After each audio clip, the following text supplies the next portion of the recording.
Hearing of the Committee on Ways and Means is hereby called to order. Welcome to this hearing today. For the record, the committee's jurisdiction as provided in the rules of the Senate cover all matters relating to revenue, generally taxes and fees, tariffs, loans, and other sources and forms of revenue. Included in our agenda today are the organizational meeting, the briefing of the DOF, the BIR, and the BOC. So I will not make any long introductory statement. I'd like to give the floor right away to our resource persons. Just some reminders in all my hearings, because this is going to be the beginning of many hearings to come. I like to have free-flowing discussions. I know your work is fairly technical, but I still prefer that you don't read. If you submit a position paper to me, don't read it to me because I can read it on my own. I prefer that you just highlight the point. So you don't. Of course, it's the first meeting, so I appreciate the heads being here. But in the future, kindly work closely with my team because you may not have to be here all the time. If I don't need you, I won't bother you with your precious time, but if I need you, I would like you to be here. And as we are going through our hearing, you can stand up, you can walk. If you need to take a call, I don't mind. I'm not strict about those things. I know you have a life, you have work.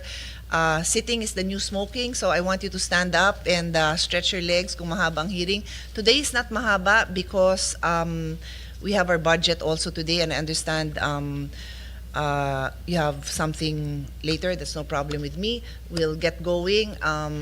And let's practice sustainability. You're welcome to bring your own baon. But I will also serve you food and snacks. I just don't want us to use disposable items as much as possible. Okay, so let's get started. The first, I will hear from DOF, USEC Carlo Adriano, and then after that BIR, and then after that Bureau of Customs. Thank you. Let's proceed. Good morning, Senator Pia. Good morning, everyone. So I will be presenting the following. Next slide, please. So the outline of the presentation is as follows. First, the actual revenue versus the target revenues. Okay. Second, breakdown of actual revenues. Third, tax leakages. Fourth, performance. I just want to recognize our chairman of the Committee on Finance, former chairman of the Committee on Ways and Means, Senator Sherwin. Obviously, this is so important to him dahil wala siyang pang budget kung hindi maayos ang mga collection nyo. So he really made time to be here with us. And I know you're also busy, so Chairman, just feel free to interject. As long as I just have one or two other senators here, it can be more free-flowing. Pag marami na, then I have to moderate a little bit more. But by all means, okay, sige, sorry to interrupt, but go ahead. Good morning, Senwin. Fourth, performance of past tax reforms. Fifth, mechanism to stop leakages and status of cases filed by BIR and BOC, which will be presented by BIR and BOC respectively. Sixth, the priority measures of the current admin, and then other relevant matters. Next slide. So first one is the actual revenues versus target revenues. Next slide. So we have here 2018 to 2020, what is programmed in the budget expenditure and sources and financing, and the actual. And then you have there the highlighted with the red rectangle is the attainment rate. So if it's more than 100%, that means we have actually achieved our goal. So for 2018 and 2020, we achieved our goal, actually more than the goal.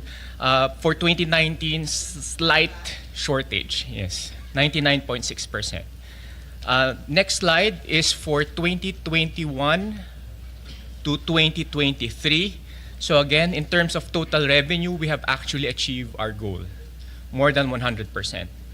Then the following slide is for 2024. And then for 2025, it's January to September. For 2024, again, we have achieved our goal, 103.5%. For 2025, our attainment rate is almost 75%, but again, we still have October to December collections. Next slide will be the breakdown of actual revenues. Next slide.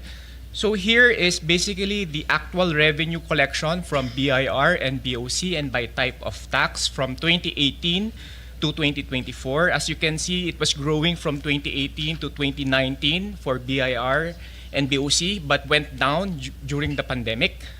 We recovered around 2022, and then that increasing trend in revenues continued until 2024. And then as of September 2025, total BIR collection is at 2.3 trillion, while BOC collection is at 702 billion as of September. Next slide. The next slide shows just the growth rates. As you can see, so again, as I mentioned, there was a downturn in revenues during the pandemic, but it has been growing since. For 2022 to 2024, the average growth rate of the BIR is 11.2%. For BOC, from 2022 to 2024, the average is at 13.4%. Now, for January to September, BIR's growth rate is at 11%, and BOC is at 1.6%. Next slide. This is basically the buoyancy. We call it tax buoyancy, particularly for BIR. It just measures how much growth. Basically, it's the growth rate of the BIR divided by nominal GDP. So if it's more than 1, that means the BIR collection is growing faster than the nominal GDP growth. For 2022 to 2024, the average tax buoyancy of BIR is 1.1%. 1.1. Next slide. For tax leakages, we have actually one study from World Bank in 2018, and we have an IMF report in 2023 in terms of tax expenditure. Next slide. So for the World Bank, there was a study done by World Bank for the PIT, for the personal income tax gap. And this was done in 2018. In 2018, actual revenue for PIT was at 364 billion, but according to the World Bank, their estimate for the potential revenue for PIT was at 780 billion. And hence, there is a tax gap of around 416 billion in 2018. This is only for personal income tax. The next slide is for the VAT gap, also done by World Bank in 2018. So we have here the actual revenue in 2018 at 768 billion, and they estimated that the full potential VAT collection was at 1.8 trillion. And hence, there is this gap, administrative gap of 546 billion, and a policy gap of around 539 billion. So what is the difference between administrative gap and policy gap? So yung mga policy gap po, these are the exemptions. So if we provided exemption, nandyan po yun sa policy gap. Yung admin gap po, ito yung some inefficiencies in the administration, but it is also a result of the policy gap. Because if we provide so many exemptions, it makes tax administration harder to do, and hence more admin gap as well. So yun po yung sa World Bank. Now, we would like to note that the DOF has already requested IMF and World Bank to conduct another studies in the gaps. For instance, for IMF, we have requested the VAT gap and the corporate income tax gap. For World Bank, we are requesting the PIT gap and the excise tax gap. Next slide. So, performance of past reforms. So we have listed here the past reforms. So we have the CTRP, Comprehensive Tax Reform Program during the previous administration, which consists of the CREATE, TRAIN, and some of the sin tax laws. The estate tax amnesty, the POGO taxation, and then for this administration act, the Real Property Valuation Act, the Real Property Valuation Assessment Reform Act, the CIMEPA or the Capital Market Efficiency Promotion Act, the VAT on non-resident DSPs or digital service providers, CREATE More, and the mining fiscal regime. Next slide. So these are the incremental revenue for the CTRP during the previous administration. This is actual collections. So as you can see, on average, it's around 170 billion from 2018 to 2024.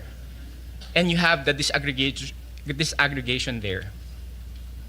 As you can see, yung CREATE, it's negative because in CREATE, we reduce the corporate income tax from 30% to 20 and 25, and we provided incentives there. So kaya po siya negative dun sa CREATE. But yung negative po sa CREATE, na-offset naman po siya nung positive revenues from Train 1A, 1B, and P2 Plus. Next slide. This is basically a comparison of the program revenues for the CTRP and the actual revenues. As you can see, from 2018 to 2020, yung actual revenues from CTRP is short from what was projected during that time. As you can see, in 2018, the actual revenue collection was short by 65.4 billion, and in 2020, it's 50.8 billion short. Next slide. But for 2021 and 2022, as you can see here, mas mataas na po yung actual collection than what was actually estimated. Bumawi na po siya. So it's positive, 97.8 in 2021 and 99.4 billion in 2022. And then the next slide are the reforms during this administration, the incremental revenue. So we have there the VAT on non-resident digital service providers, the Create More, the CIMEPA, and the mining fiscal regime. From 2026 to 2030, it's an average of around 33.4 billion annually.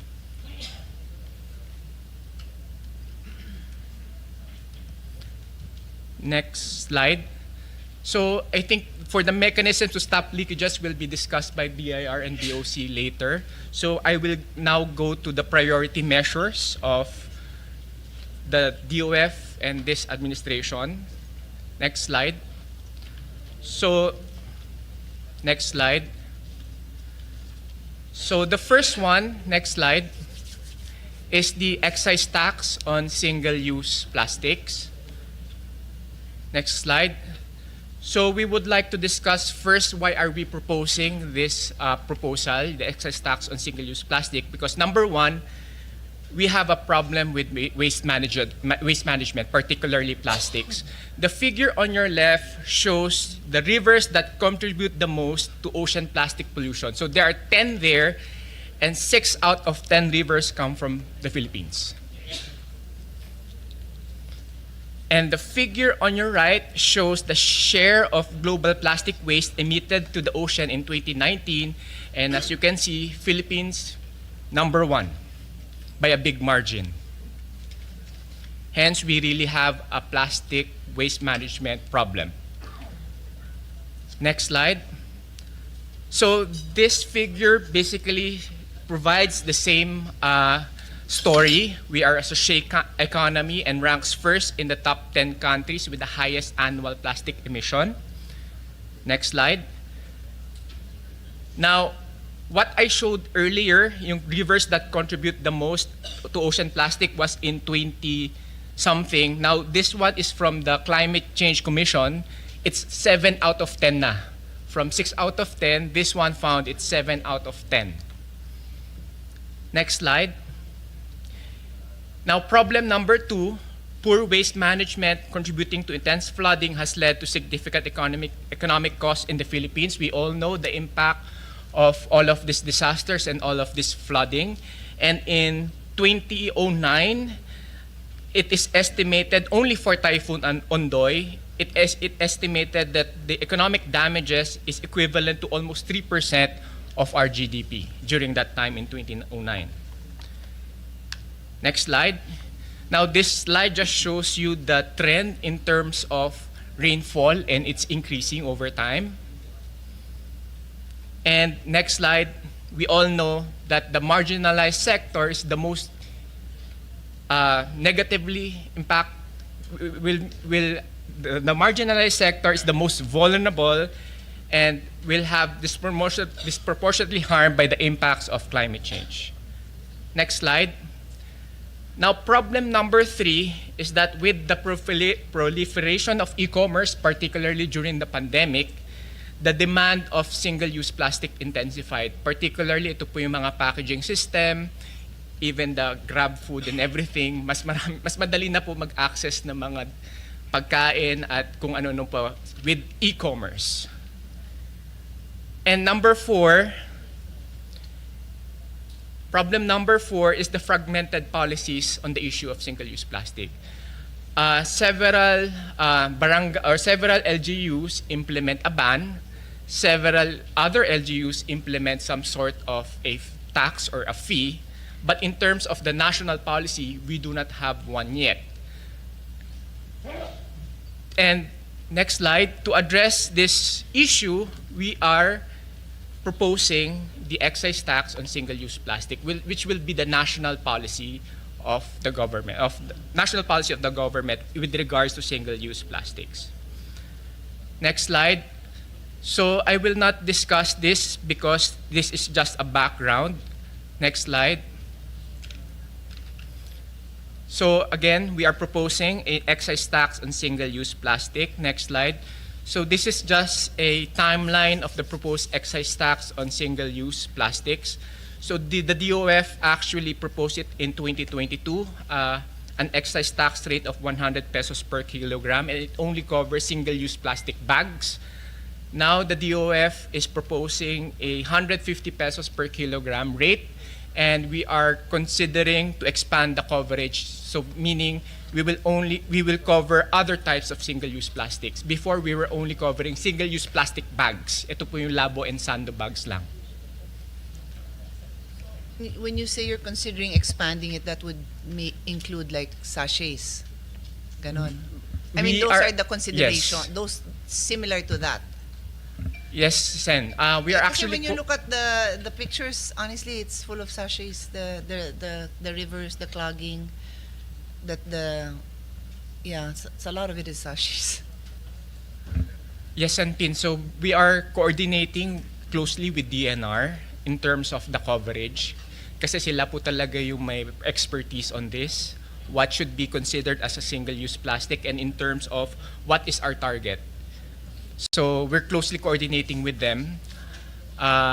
We will have several public consultations soon, this November and December, for that one as well. But I'll correct me if I'm wrong.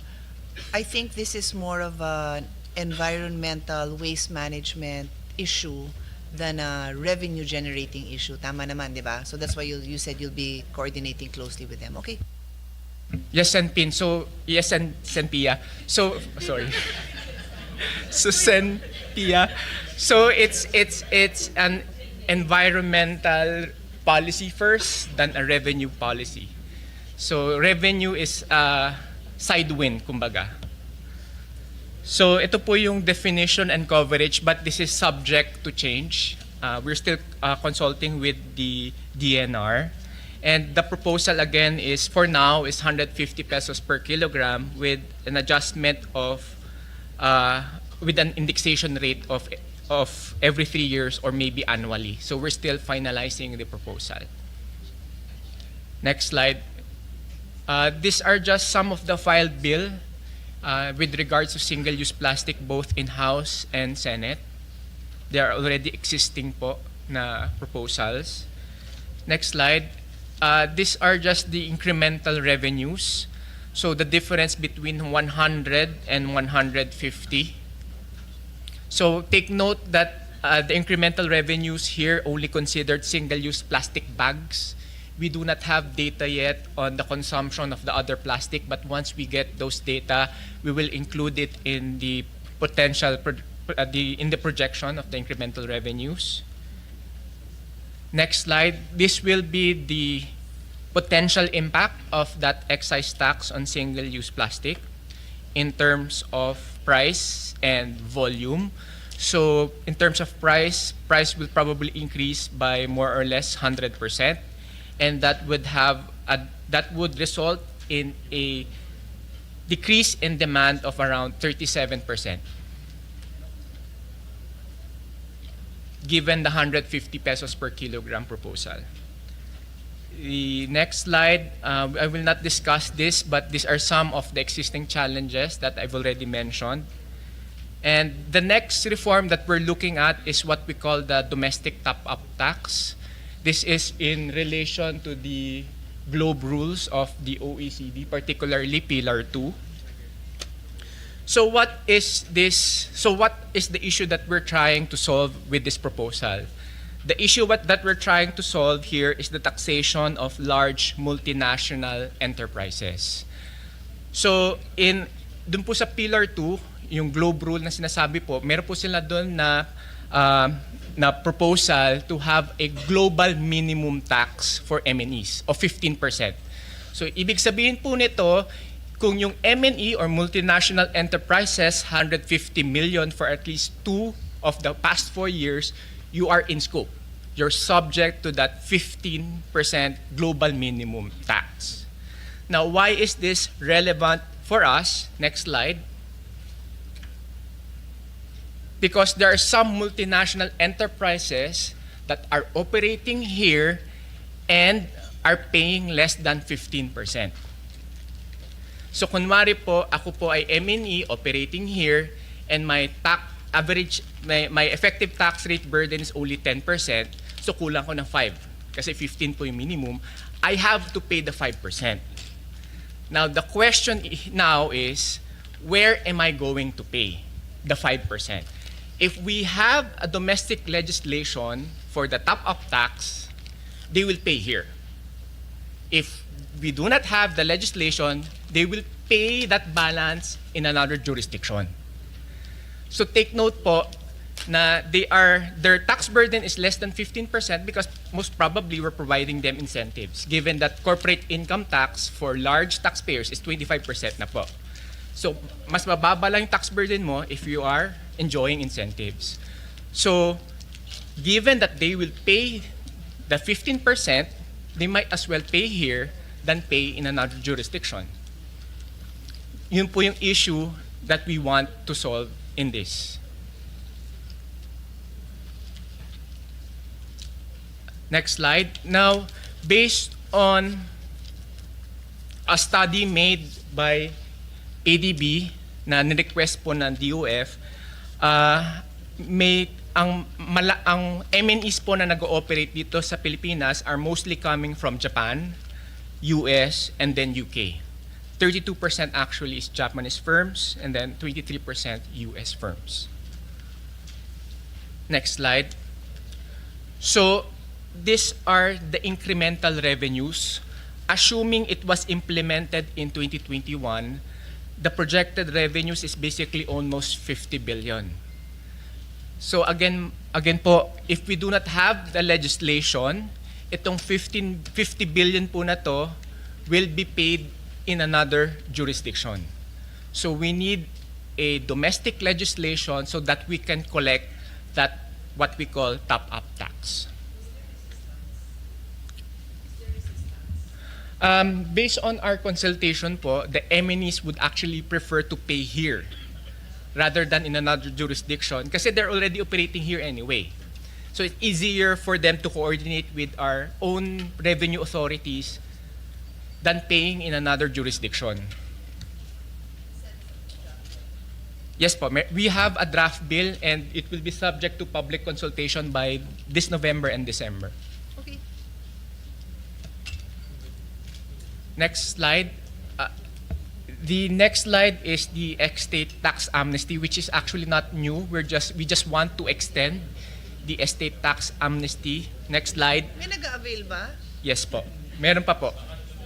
Opo.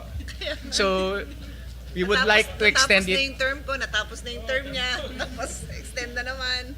We would like to extend it until June 30, 2028. I think that's the last slide of my Okay. presentation. That's it? Thank you. Okay.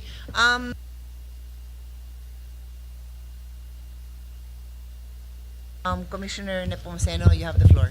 Yes, ma'am. Thank you, ma'am. If I may, ma'am, for the purpose of presentation, I'll ask Deputy Commissioner Attorney Arnel Alhambra of the Revenue Collection Monitoring Group to handle the presentation. Attorney Thank you, Ariel. ma'am. Arnel Alhambra, ma'am.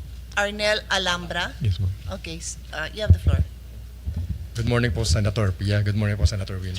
Yeah, I am Attorney Arnel Alhambra, the Deputy Commissioner for RCMB of the BOC. Okay. Next slide, please. Yeah, in this table, you can see the collection performance of the Bureau for the last 5 years from 2020 to 2024. Okay. Except for 2024, BOC is consistently exceeding its target attributable to continuous monitoring or correct valuation and classification, enhanced digitalization, and various anti-smuggling activities. Okay, next slide. Okay. For calendar year 2020, BOC posted a total collection of 537.687 billion, exceeding its target of 506.150 billion by 6.23%. For calendar year 2021, BOC posted a total collection of 643.563 billion, exceeding its target by 4.35%. The original target is 616.749 billion. For calendar year 2022, the BOC posted a total collection of 862.419 billion, exceeding the 721 billion target by 19.57%. For calendar year 2023, BOC posted a total collection of 883.213 billion, exceeding its target by 1.03%. For calendar year 2024, however, in this year, 2024, BOC posted a total collection of 916.674 billion, lower by 2.45% of its target of 939.694 billion. Okay. The shortfall in the revenue collection in fiscal year 2024 was due to lower volume of oil imports and lower average tariff rate of non-oil imports as a result of the passage of Executive Order Number 62, which reduced the tariff on rice from 35% to 15%, zeroing of tariff of specific HS codes of motor vehicles from its previous rate of 30%, and extending the lower tariff on meat products under EO 50, and foregone on jet fuel importation under Customs Bonded Warehouse, which was implemented po in May 2024. Next slide, please. For January to September 2025, BOC posted a total collection of 701.671 billion with an efficiency rating of 98.5%. The lower collection is due to lower import volume, volatility of oil prices, and lower tariff rates as a result of reduced tariff rate on rice and zeroing on selected tariff on motor vehicles. Next slide, please. This table shows our collection for VAT and excise taxes. VAT, which consists of 61% of total collection, grew by 71% from 2020 to 2024. For the period January to September 2025, VAT grew by 4.6% versus the same period in 2024. Ito po yung last two bars on the right. No? Collection from excise taxes comprises 25%, which grew by 77% for the last 5 years. That's from 2020 to 2024. In January to September 2025, year-on-year growth is 3.9%.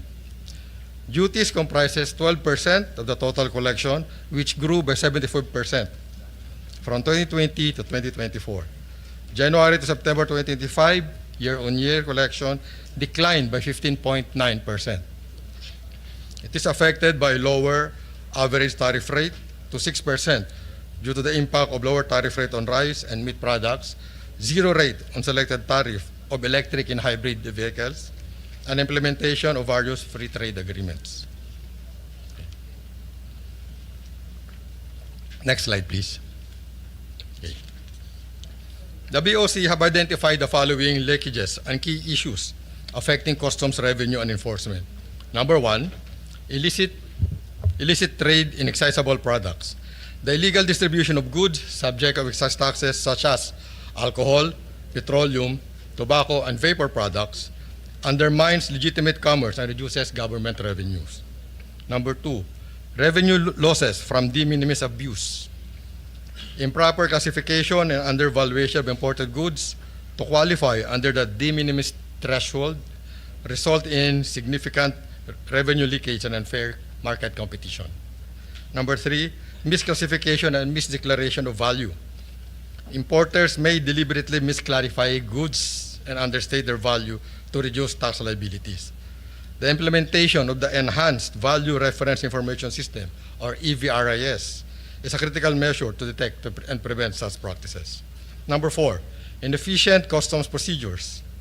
Now, bureaucratic inefficiencies and corruption within customs operations can cause delays, so to say. Increased transaction costs and create loopholes that facilitate tax evasion. And number 5 is smuggling.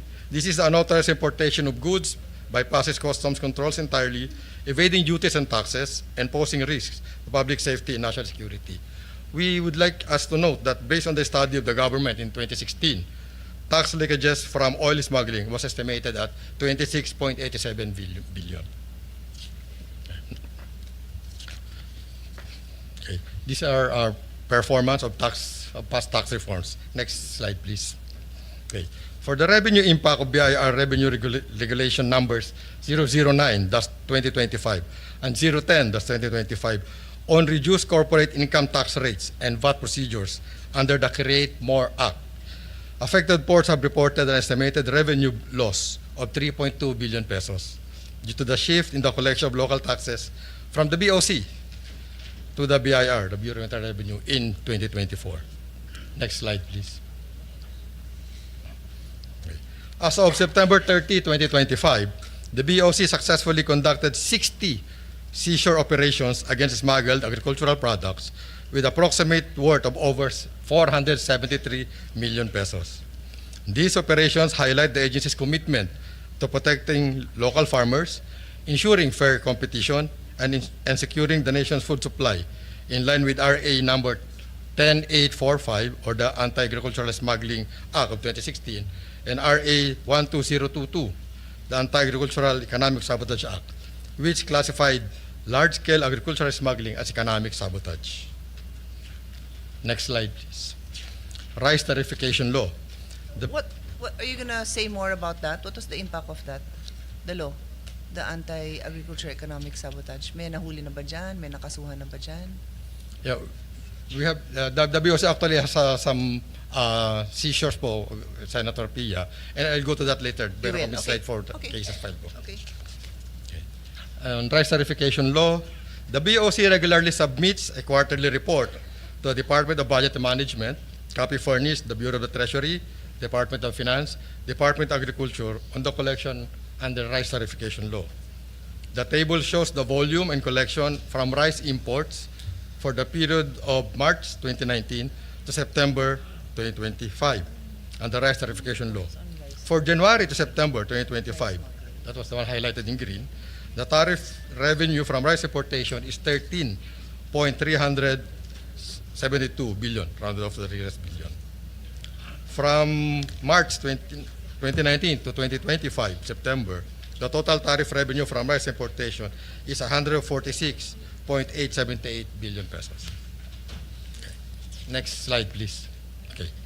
For Executive Order number 62, with respect to the rate of rice, revenue loss from July to December 2024 due to the implementation of EO 62, which reduces the tariff rate of rice from 35% to 15%, was 15.348 billion and 14.103 billion for January to June 2025. Please note that the date of effectivity of EO 62 for rice is July 2024. Next page. Yeah. Executive Order number 62 for motor vehicles. Revenue loss for July to December 2024 due to the implementation of EO 62 reduces the tariff rate of motor vehicles importations. Selected HS codes under tariff heading 8702, 8703, 8704, 8711 to 0%. it was 7.610 billion pesos. And for January to June 2025, the revenue loss is 10.624 billion. Sorry, can you educate me? What kind of motor vehicles were subject to this reduction or removal of tax? Do you know? I'm just curious. Hybrids. Normally, it's the Hybrid, hybrids, okay, I was gonna say, hybrids okay. and electric Okay, vehicles. so but there's a positive side because it's the hybrid cars naman. Yes po. Okay. But Alright. for the revenue side, we're suffering So, from that. Sige, maybe we can ask, maybe DOF? Did DOF do some calculations on what is the value of the transition to more hybrid cars in terms of cleaner air and all that? You usually have these numbers, di ba? Anyway, if not between you and is it DepDev who should show us the numbers, di ba? Because there's always going to be this complaint. Like I won't be surprised if later on, if you don't meet your targets, you're going to point to this and to change tayo ng policy. But then there's a lot of positive that comes out of it, right? That's precisely why you have that EO. Sen Pia, we do not have that cost-benefit analysis. But madali naman Yes. na magkaroon tayo, di ba? Yes. Sige, let's do it, ha? Yes. Thank you. Yeah, permission to proceed, Your Honor. Next page, please. Now, this refers to Executive Order number 93. The estimated revenue loss on rice imports due to the 60-day suspension provided under EO 93 amounted to 4.042 billion based on 2024 actual figures and 3.4 billion pesos based on current market price. This impact covers the period from September to October 2025. Okay. Next page. This is about fuel marking. Based on the data of the BOC, volume of gasoline, diesel, and kerosene products increased by 77%, while duties and taxes collected increased by 179% since the implementation of the fuel marking program in September 2029 to the present time. Compare this to the date in 2018 prior to its implementation. Declared fuel has continued to increase up to the current period. Okay. Following are the slides on the mechanisms implemented with the BOC to stop tax leakages. Next page, please. Okay. On pre-arrival stage, to ensure the success of its seashore operations against illicit trade of smuggled goods, the BOC remains steadfast in implementing a multi-pronged approach which includes the following. Okay. Accreditation of importers and customs brokers with the Bureau. Number 2, inspection of offices and warehouses of importers and customs brokers who wish to be accredited by the BOC. Those found non-existent were immediately denied or disapproved of their accreditation. Number 3, advanced profiling of incoming shipments through the cargo tracking targeting system and the risk-based screening. 4, advanced monitoring of incoming vessels through the utilization of Indo-Pacific Regional Information Sharing and the Dark Vessel Detection System of Canada under the National Coast Watch Center. And number 5, advanced profiling of importers and exporters to the National Customs Enforcement Network. And lastly, continuous calibration of selectivity parameters or processes to adapt the needs of trade facilitation and border control. Next page, please. Okay. Upon arrival of the shipment, we have the following measures. 1, profiling of shipments through risk management system, whereby large import entry for a particular shipment will undergo selective process. This system initially determines which shipment will be subjected to examination, either intrusive or non-intrusive, or documentary check, or it can be released immediately. Okay. Number 2, Of shipments nga are subjected to this kind. I'm just curious. Like, what do you consider? Which ones do you consider? Ayan, kailangan tingnan natin. Like, is it because it's a safety hazard? Is it because it's a high value?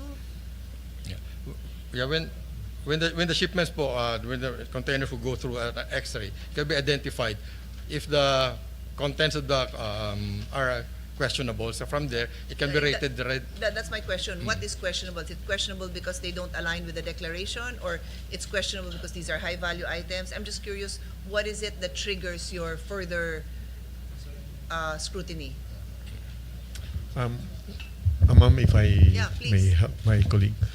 There are several factors that we look into to establish the risks that go with the importations. One, of course, will be the origin of the shipments. If the origin, like traditionally, for example, in China, that will be of a higher risk. And before also, when it comes to drugs, Cambodia, Vietnam, but recently also from the US, things like that. So the origin of the importations will be main factor. And then the historical data on who the importers are will be profiled. And then, although later on I will help with the discussions on using digitalization and how we can use AI in determining instantly the profile and the risks involved in the importations, ma'am. Yes, ma'am. Permission to continue po, ma'am. Number 2, immediate issuances of pre-lodgement control order, alert order, and hold order against shipments with derogatory information relative to smuggling. 3, utilization of body-worn cameras by BOC frontliners to ensure transparency in the conduct of customs examination. 4, immediate cancellation of BOC accreditation of importers and customs brokers for forfeited shipment found to contain smuggled goods. And 5th, immediate filing of corresponding administrative and criminal cases against importers and customs brokers found violating anti-smuggling laws. Okay. Next page, please. Okay. After the release, we have the following measures. Okay. Lawful exercise of visitorial power through the issuance of the letters of authority against imported goods openly for sale or kept in storage, warehouses, or establishments with derogatory information for selling or storing smuggled goods. 2, periodical inspection through security, survey, and inspection of all accredited condemnation facilities to ensure compliance with minimum BOC requirements for said facilities. And 3, use of electronic tracking of containerized cargo or the e-track system to trace shipments destined for free port zones to avoid illegal diversions. Okay. Next page. Okay. That, no? Let's discuss a particular issue. Yung sa kotse ni La Discaya, ano yung kwento doon? Like, I know you're taking actions now. I've read the papers. But how does this happen? Pumasok ba yan sa free port zone?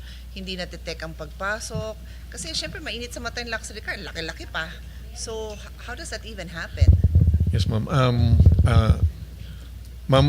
There were 3 ways or methods on how the 30 cars that we were able to Record whether it's just Discaya or some other Yes, ma'am. other hoodlum out there, no? That's right, ma'am. There's more out there for sure. Yes, ma'am. Actually, we're looking So we're into using the that example because that's what's in the news. yes, ma'am. We're looking into the 15 listed contractors that are allegedly involved in the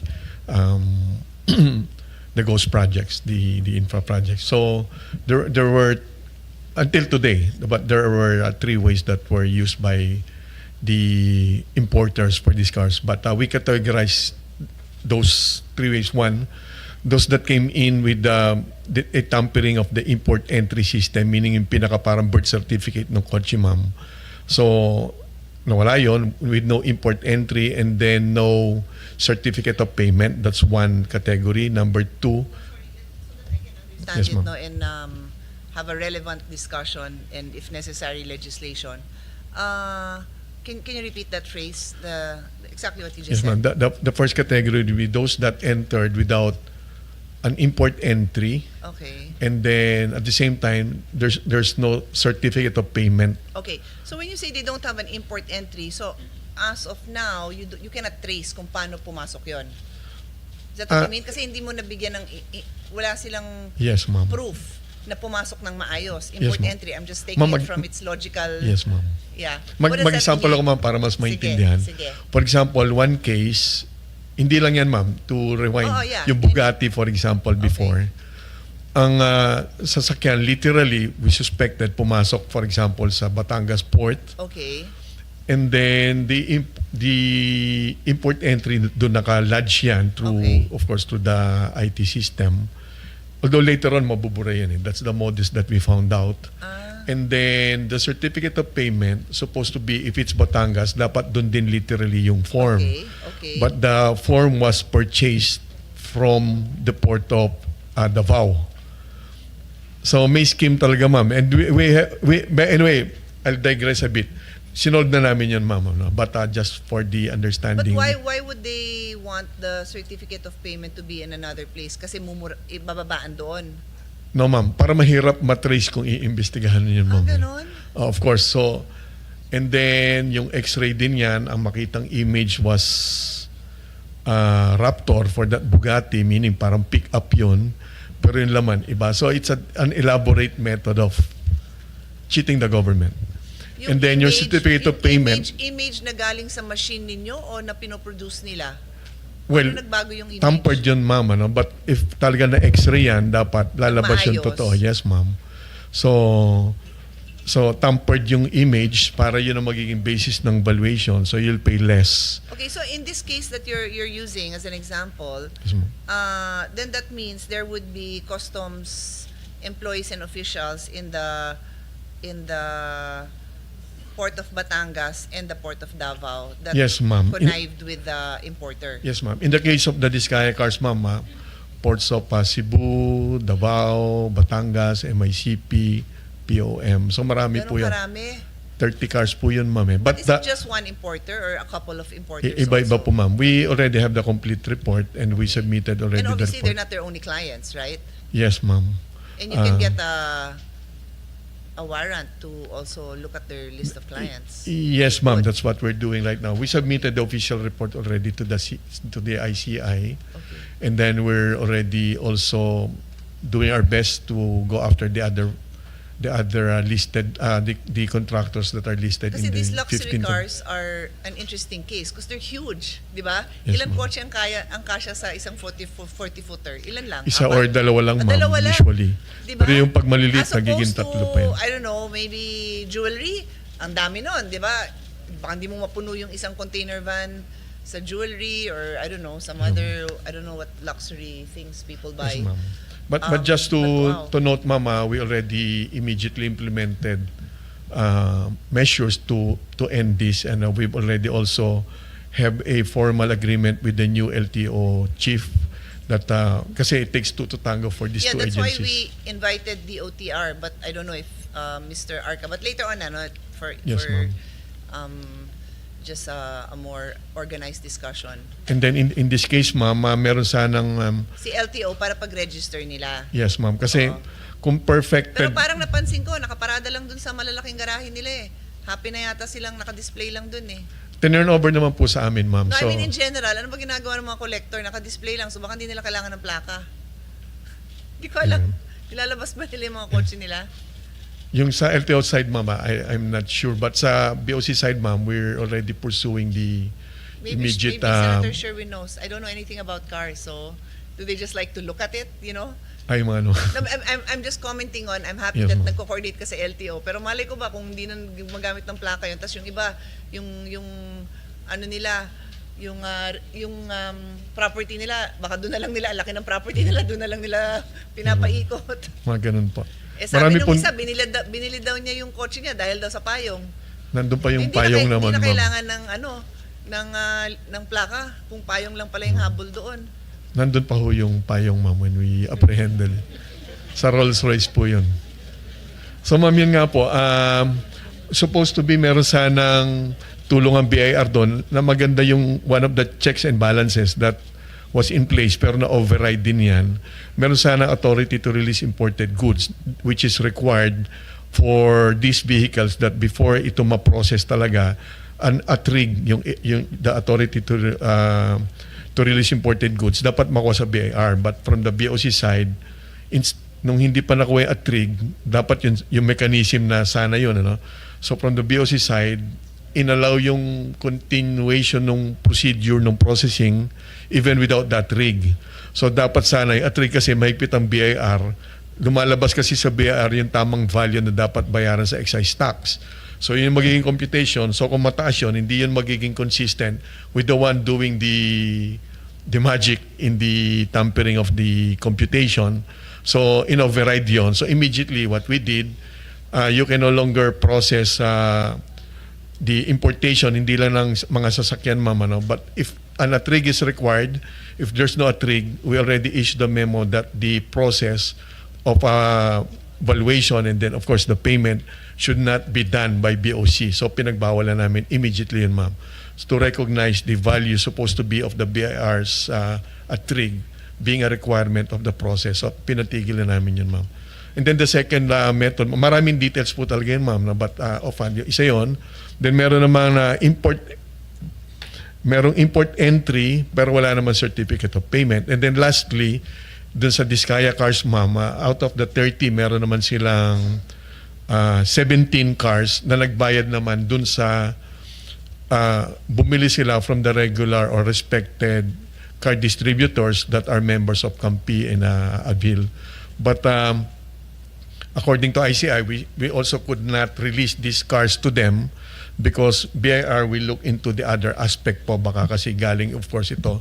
Presumably, the assumption is if this is from, of course, ill-gotten wealth, hindi mo pwedeng basta i-release. So hindi namin i-release yung 17 cars, although those were bought from regular dealers. And then from the BOC side, we will look into that. We will do a post-clearance audit operations or process dun sa mga nag-import naman po nun, ma'am. Yeah.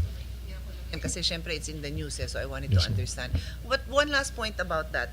When these high rollers,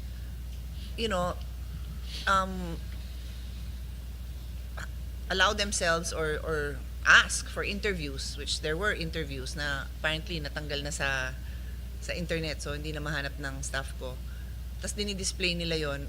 May trigger ba yan sa inyo na tinitingnan nyo rin? Kasi nga, apparently it's an item that is it's common to have issues on the proper payment of duties, di ba? And yeah, natitrigger ba yon na may nagbabantay sa inyo na check nga natin yan? Yes, ma'am. Although, of course, when we came in this July, we already instructed our intelligence group to institutionalize the monitoring of the social media. Well, of course, siyempre iiwas na yung iba, but we institutionalize the monitoring of the social media of everyone so that that can trigger the investigation on the part of the BOC intelligence group. The answer is yes, ma'am. And then we enhance that capability already. Pero like in this case, hindi na monitor yun. In this case of the Diskaya, yung interview na yun na pinakita lahat ng kotse. Kasi na-shock ako na, may ganun pala. When we came in, then na-triggered. Well, our team took over noong July po, ma'am. So this issue... July lang yung team mo? Yes, ma'am. Okay. And that interview yata was around the campaign period, mga April, March, no? Mga ganun ba? No? Around that time.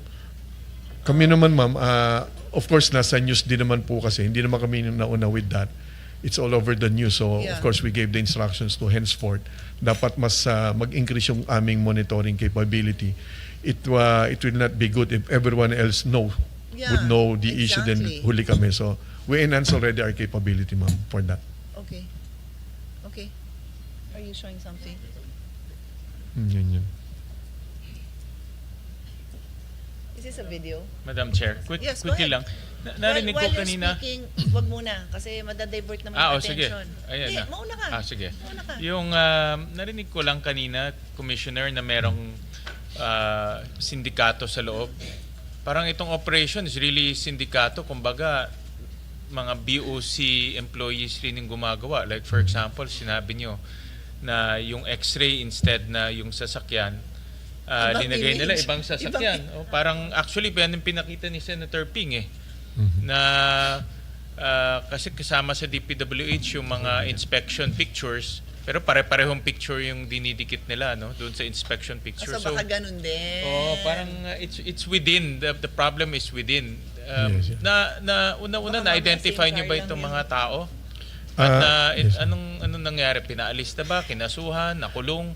Mr. Senator, yes, we already issued show cause orders to those who are, although of course may due process po, of course we try to follow that. So more than 10 of our personnel have been made to answer our show cause orders, and then nasa investigation na po, internal investigation, and then we submitted all this already to the ICI to break this practice po. But of course, parallel to that, yung ni-report po namin nakaraan sa committee po ninyo, there has to be a digital solution to all these things. Kasi pag inaral niyo po talaga, sir, yung nangyari, ang very clear at this point will be to hold accountable the importers. Very clear po yun kasi documented po yun. But when it comes to those who are involved within the BOC, yung mga ilan naman po, I have to state that. Marami naman sa BOC gumagawa po ng tama, no? But we're already identified those who could be probably involved in what happened, not only with the Discaya cars, but with other similar cases po. So under investigation na po sila. Then some of them we relieve from their posts. Then some of them nandun pa naman. Kasi po, kumbaga, almost perfect crime po. Halimbawa lang po, again, maraming details. Halimbawa lang po, ano. Perfect sana kung yung before you can access your computer sa aming E2M system, meron yan, of course, password. Anywhere in other offices, gano'n naman po. Pero mas ideal sana, which we don't have yet, ideal sana before you can do a particular transaction, may identity dapat kung sino yung gumagawa ng transaction. Something that's not there until at this point. Kaya kailangan nga namin natuto. You mean the person who's logging in and encoding? Dapat po meron po yung OTP, ma'am. Yeah, but that's in the programming of that. Yes, ma'am. Yeah. Yes, ma'am. Kaya nga po, we reported last time, maraming details po yung full digitalization. Hindi lang po ng payment system, but in fact, all the processes po sa BOC, that should be part of the huge... Nabigyan ba ng budget ng chairman namin? Nag-commit po sa amin naman, ma'am. Very good, chairman. Kaya pinaparinigan ko po, ma'am. So baka kasi nakat ng konti tapos yung pangalan hindi pa nasama dun sa ma'am, features. kailangan po talaga ng full digitalization. Otherwise, Yes, these yes, problems will yes. always be recurrent for the next 50 years. Ganyan po. We have to intervene already with full digitalization. Kasi po, for example, in this case again, status. Oo. kasi in this case po, again, kahit identified po na merong nagdoktor po ng import entry, but you really don't know. To be fair dun po sa binigyan namin ng show cause, and I'm not being biased, pero how can we prove na siya talaga at that moment yung gumamit? Yeah. Because there's no digital protection that can prove really. And then yung pirmado naman pong import entry as claimed by the one that we are investigating, na peke yung kanyang pirma. So for the one investigating, that's us, we have to prove na siya yon. Kung talaga namang pinahamak lang siya by somebody else, siyempre yung gagawa ng krimen, hindi naman po niya ipipirma ng totohanan yung pirma niya. Baka kung kanino siya galit, siyang ipirma natin. So, again, we are pursuing solutions and institutionalizing solutions, pero modern world na po ngayon, this should really be technology-based solutions po to really once and for all end our problems in the BOC. And as I reported last time, ang magandang balita naman po, this has the full support also of the President. When I took over noong July 1, I asked permission and support, and then he really promised that the full digitalization will be supported by the President po. We support, of course, kami naman dito sa Senado will support your digitalization. Yun rin yung paniniwala ko, to really stop corruption is to limit or even eliminate human intervention. Yes. Pero since kailangan hand-in-hand rin yan with accountability, Yes. Commissioner, dahil kung mayroon sindikato sa loob at itong sindikato kumikita rin doon sa mga nag-i-import, papalusutan at papalusutan. So importante rin na mayroong managot. Yes, sir. Dahil kung hindi, mauulit at mauulit lang. So pa-update na lang yung committee and with this issue of smuggling ng luxury cars, please update the committee from time to time na kung ano na nangyari dito sa investigations niyo. Yes, Senator Sen. Sir, Madam Chair, if I may kasi, Alisa, ano ko lang yung, yes, before The time remaining, please. my colleague continue with this report.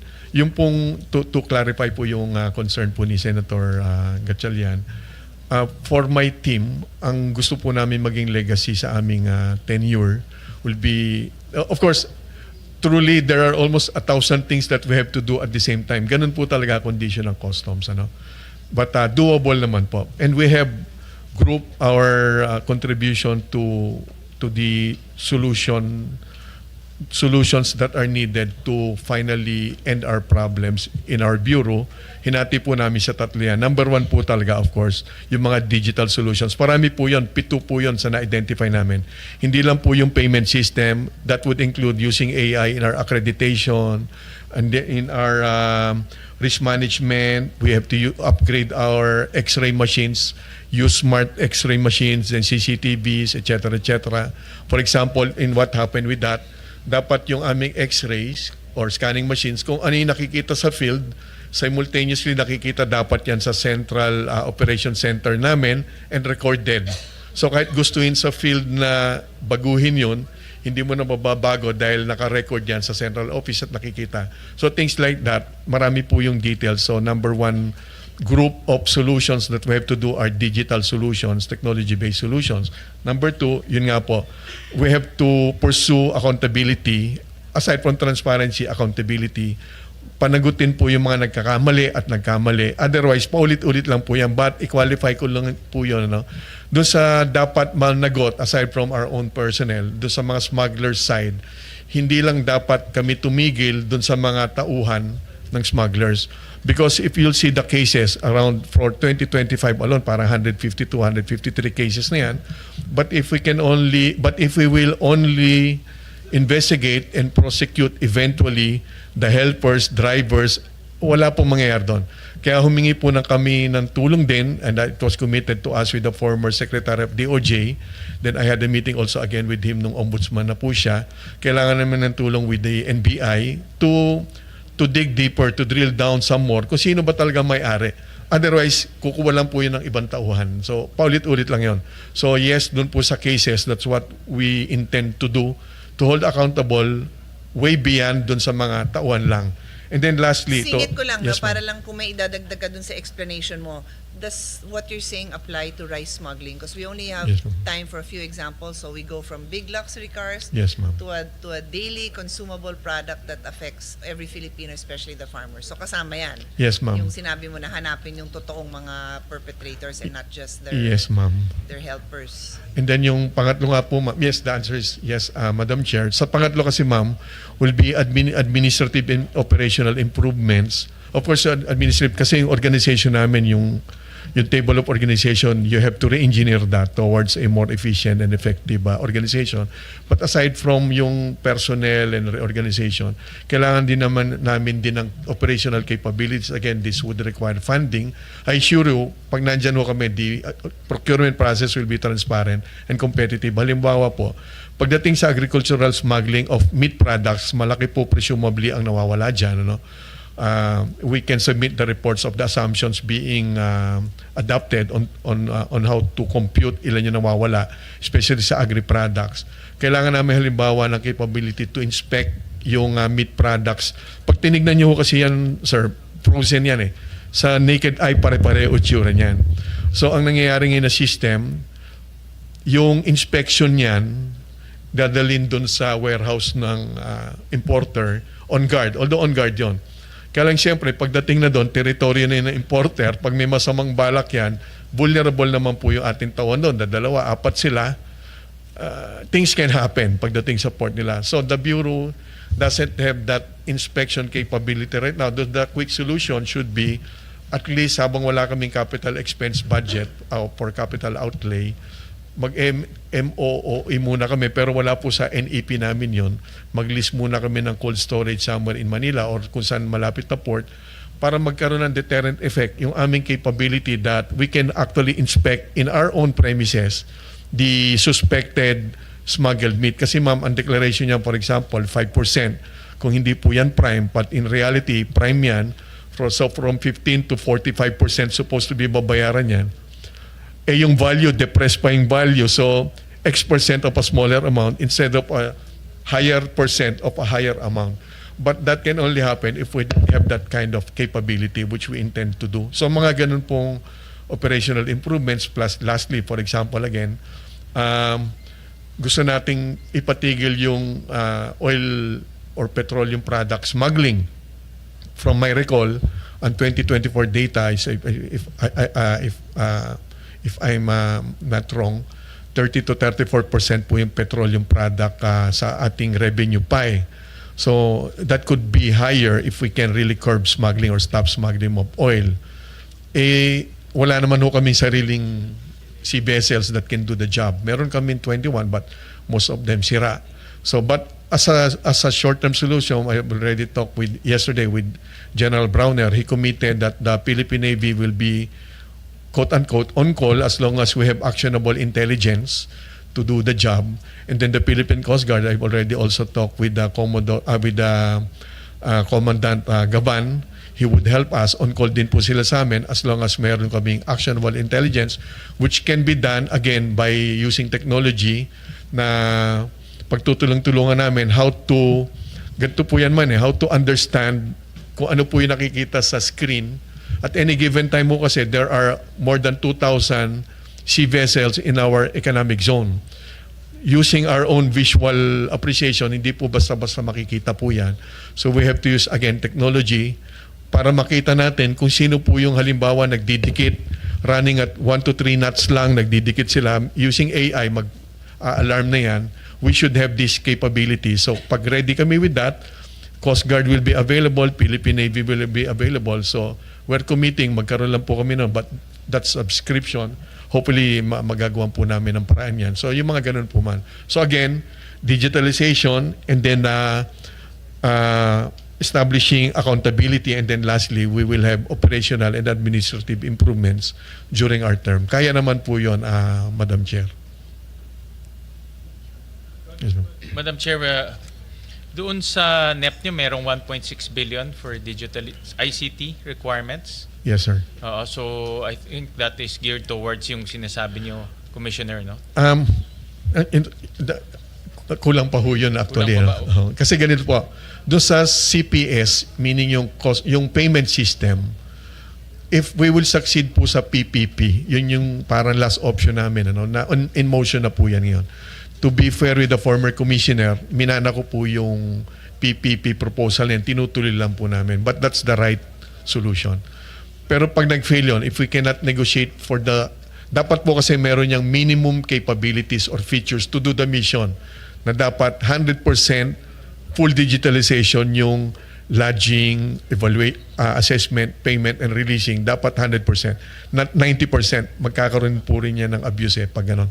So pag nag-fail po yon, kung hindi namin makukuha yung aming minimum capabilities or features, we need roughly 5 billion to do that. Wala po sa NEP po yon. But that's based on the market study po. We will try to, of course, again, lower that down. If we will acquire, but we will do our best na maging PPP. Maganda naman po yung proposal of hand. Maganda naman po. They will only charge 350 pesos per transaction, regardless kung isang container, 100 containers, 350 pesos is negligible na po. But that's not the point. Ang kailangan po, can that do the job? So the technical specification should be there to be able to really provide a 100% fully automated payment processing system po for the Bureau para ho maiwasan na po yung human intervention po. We'll excuse you, Commissioner, ma'am. no? But si Attorney, you can stay. Are you? Yes, ma'am. Yeah, para lang yung continuity ng discussion. It's okay for him to stay. Yes, ma'am. And Sige. Assistant Commissioner Maranilla. Okay, sige. Mas Thank magaling naman po sa akin yan, ma'am. Sige. Thank you, ma'am. We'll have continuous discussions after this naman. Thank you. Yes, ma'am. Thank you po. Sige. Thank you po. Ituloy mo, Attorney, yung yung presentation mo para after that we can go to BIR also. Yeah, thank you po, Senator Pia. No? Okay. taking note of what the Commissioner has said, no, we also have continuing efforts in our fight against collection and for collection and to fight against tax evasion in the Bureau of Customs. No. Next page, this will be this continuing effort. Okay, these are the continuing effort that we do. It's okay. One is active collaboration with all concerned law enforcement agencies in the implementation and enforcement of laws pertaining to all kinds of smuggling. Two, continuous acquisition of X-ray, yung po sinasabi kanina ni Commissioner, to enhance detection capabilities to the use of non-intrusive examinations. Three, continuing trainings of all BOC frontliners and law enforcement personnel in order to update their knowledge and skills in combating all kinds of customs frauds. Four, continuous upgrading of intelligence capabilities through the newly developed National Customs Intelligence System to be fully utilized in 2025. Five, filing of criminal and administrative cases against unscrupulous importers and customs brokers before the DOJ and other applicable government agencies. Sige, iyan lang, pakibigyan lang kami ng list ng mga pending cases nyo and status ng cases. Just submit it so we can study it and then just ask you questions later on. Yes, Your Honor, we'll do. Okay.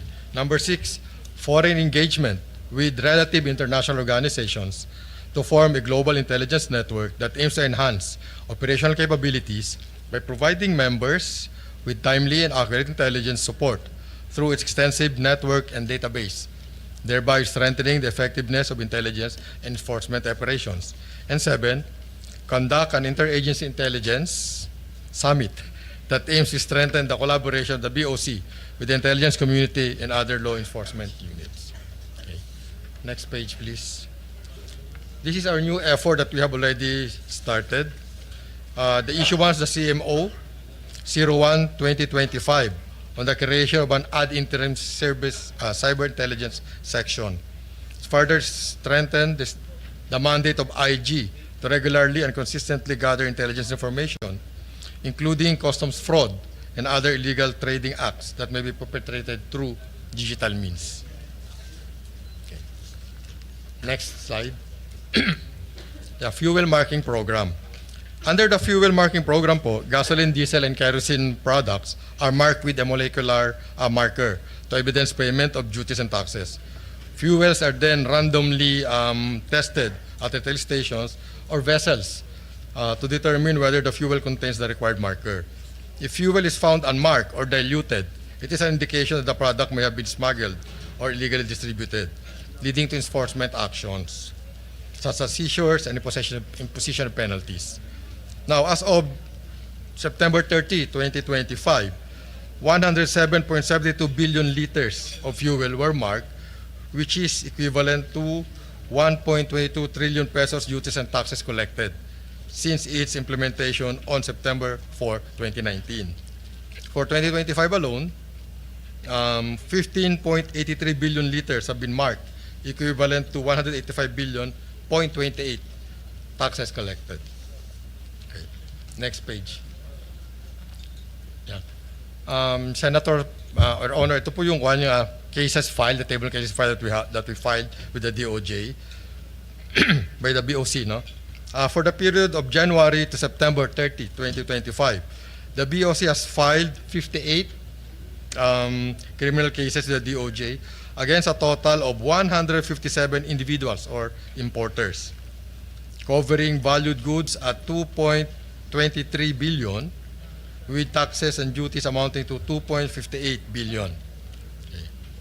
These cases include apprehended illegal drugs with an estimated street value of 340 million plus, unmarked fuel valued at 9,796,491, and agricultural products such as frozen mackerel, frozen round scad, onion, and cigarettes valued at 2,191,393,584.51.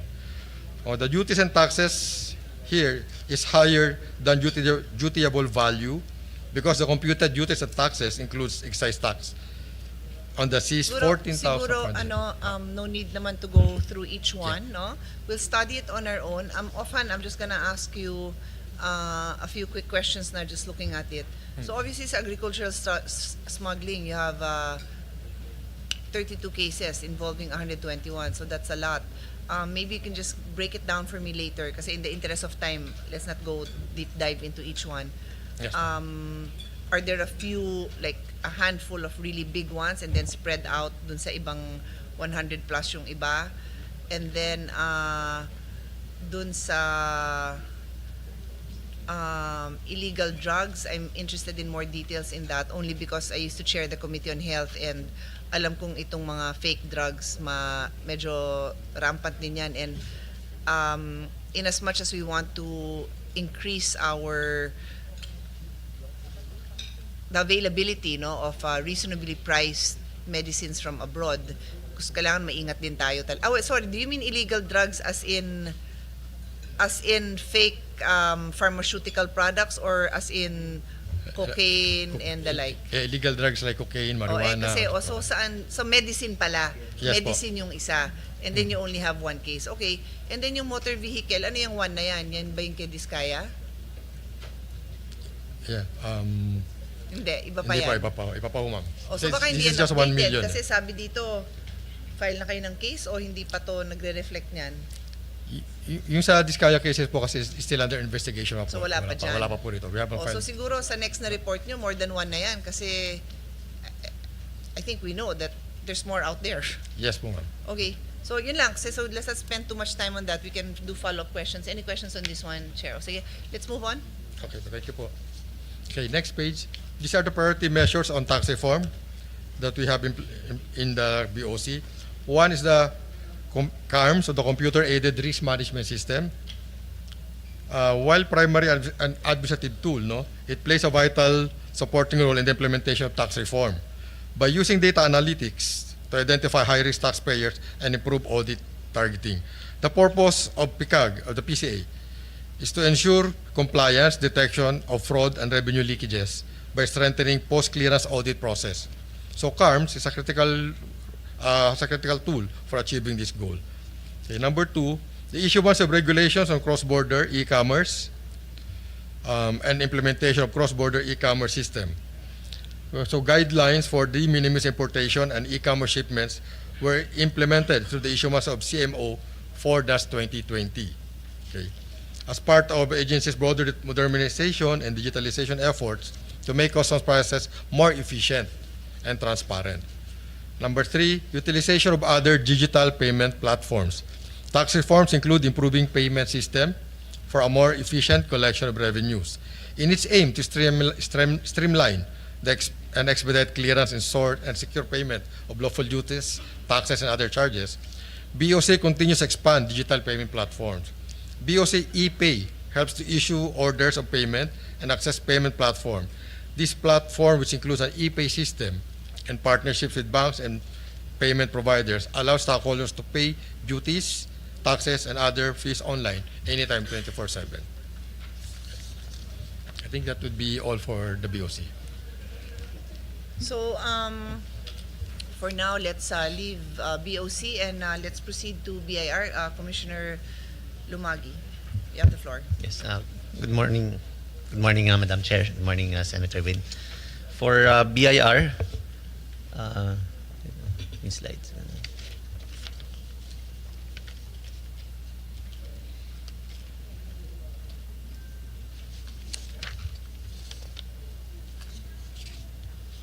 Saan na yung slides natin?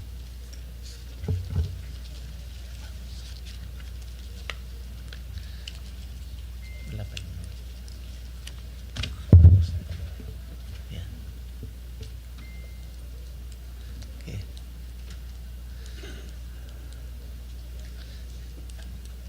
Sige. So we will be the following items are the discussion items. Next slide, please. Yan. First is the actual revenues versus target revenues. This was earlier discussed by the DOF, so we'll probably dispense with this one. Second is updates on enforcement programs. Third is the performance of past tax reforms, which was also discussed by the DOF earlier on. So we'll probably skip this. And then the last one is the priority measures of the current administration on tax reforms, which were not covered by the earlier presentation as well. So, next slide, please. Next slide, please. Also, skip for the number 2. Next slide. Yes.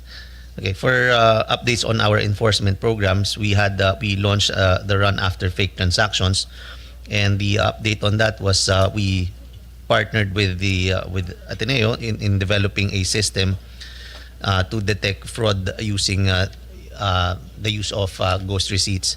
So we were able to develop that, and it's a system that would track and monitor the use of ghost receipts. We also filed. These are just interns, like students, develop this? Yes, the masters in masters in math students. Ah, wow, okay. So they had this program algorithm that would detect the use of ghost receipts. And also on August, we filed 23 new cases with the Department of Justice against buyers of these fake receipts. And as of to date, 46 cases are filed with the Department of Justice, 6 against sellers and 40 against buyers. And also as of September 2025, we were able to collect a total of more than 7 billion pesos. Question. These sellers of fake receipts, is it a particular industry? No particular industry, Madam Any, Chair. just to show that they delivered a service, they were paid, they sold goods, so any? Yes, Madam Chair. In fact, a lot.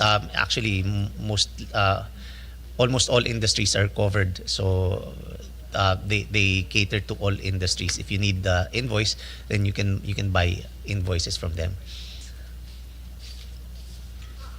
Cost to this scam? Well, as of September, we were able to collect 7 billion. So the amount is significant also. 7 billion na fake. So siningil nyo ngayon ng totoo. This is already a total collections, Madam Chair. 7 billion pesos in collection. Okay. Okay. Next slide, please. For our Run After Tax Evaders program, we have a total number of filed cases. The total number of filed cases 415 with an estimated tax liabilities of 26.65 billion pesos, and 22 cases were filed with the Court of Tax Appeals with an estimated tax liabilities of 9.15 billion pesos. And recently we filed the criminal cases against the Discayas and St. Gerard with a total tax liability of 7.1 billion pesos, and also against the 3 former DPWH officials last week with a total tax liabilities of about 1.68 billion pesos. Next slide, please. For our nationwide enforcement operations on illicit trade of excisable articles, we, as of for this year, January to September 2025, we visited a total number of 2,317 establishments, resulting in an apprehension of 377.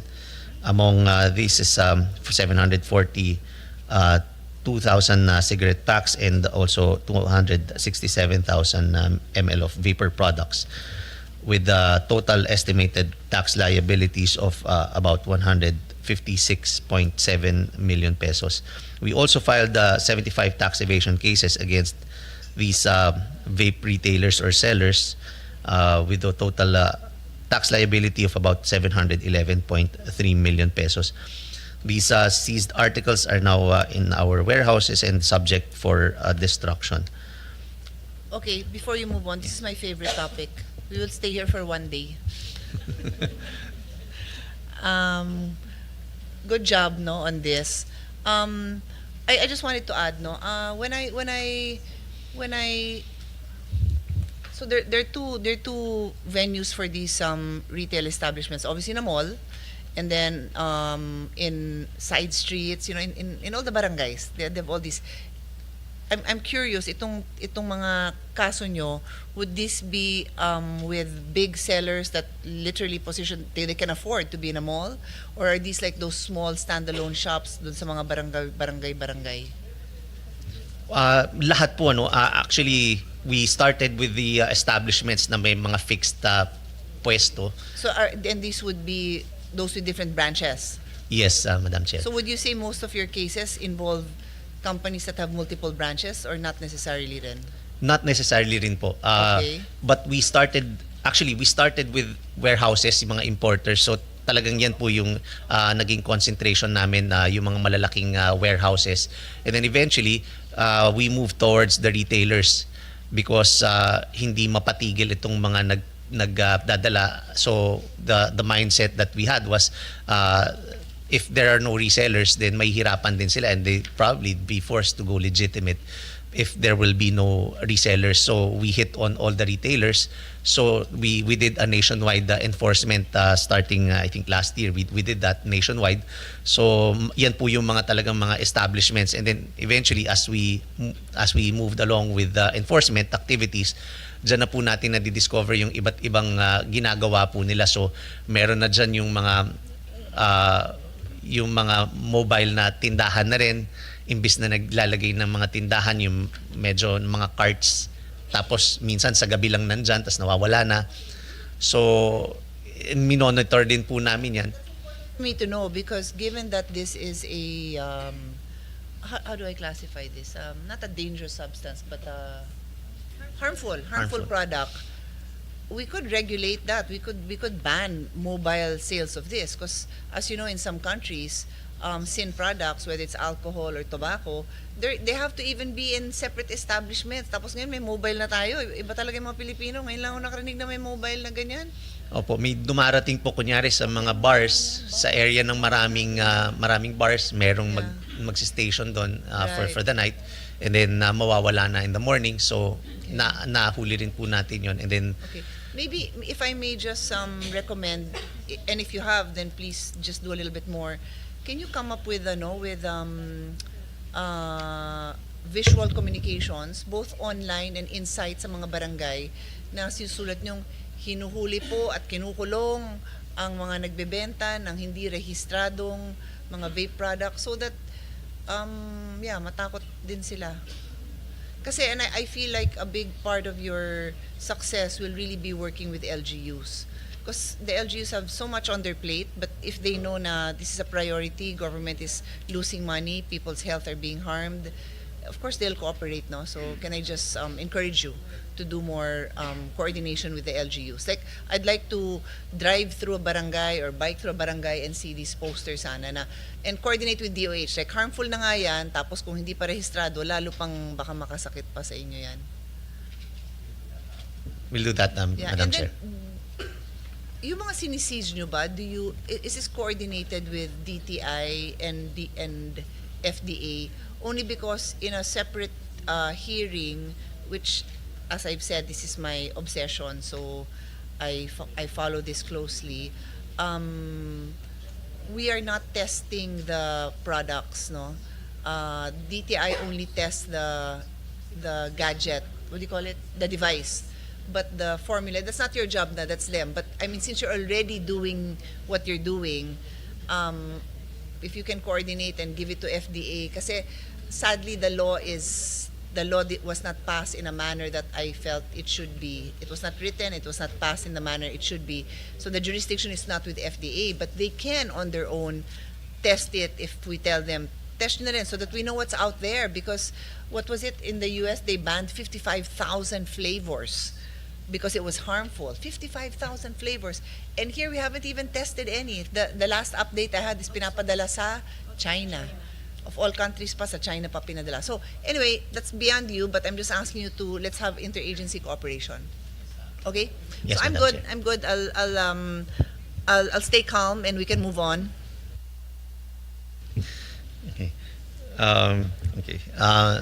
Next is our Oplan Candado.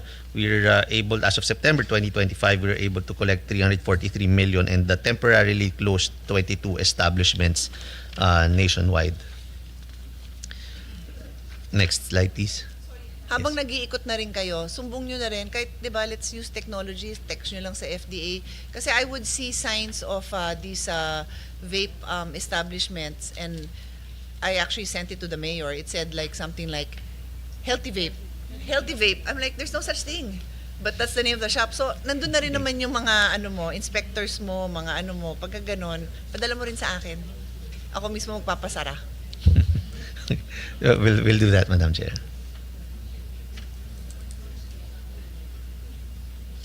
Okay.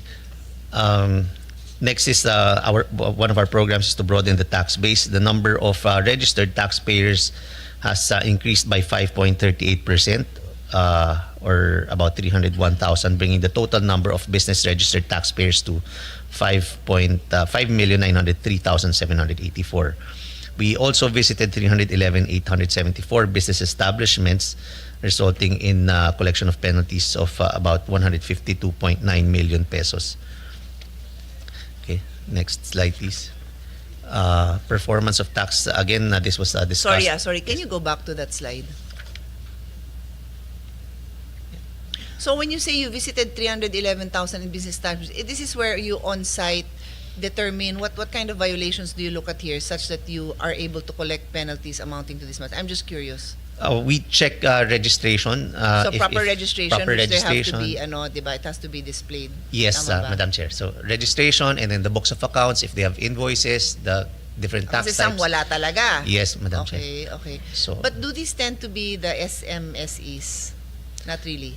well, included mga small enterprises. Yeah. No, the reason I We do. ask is because syempre we want to support this SMSE's growth, and I remember I had a SMS MEs. MSMEs. We want to support this MSME's growth, and we want them to comply. And I remember having a discussion years ago with a former DTI secretary where there's this, how do you put it? Parang window of the window that we give these small establishments to grow. So hindi naman natin sila pinag-iinitan, parang ganon sa madaling salita. But not to be not to encourage them to be complacent about their legal duty. So ang point ko lang naman is hindi pa nga siguro yung micro, minsan nga yung mga medium. Basically my concern is ayaw din natin yung nahaharas sila kasi siguro alam mo na yon, napakaraming reports na ganon, napakarami. So how do you the balance between encouraging these business establishments to comply with their legal duty and ensuring that your BIR, what do you call them? Agents, inspectors, what do you call them? Revenue officers do not abuse their powers kasi ang daming report. Sobrang dami. Well, first, Madam Chair, what we did especially for starting this year, when we did the nationwide tax compliance verification drive, we went around without imposing penalties, and we educated good. all of them.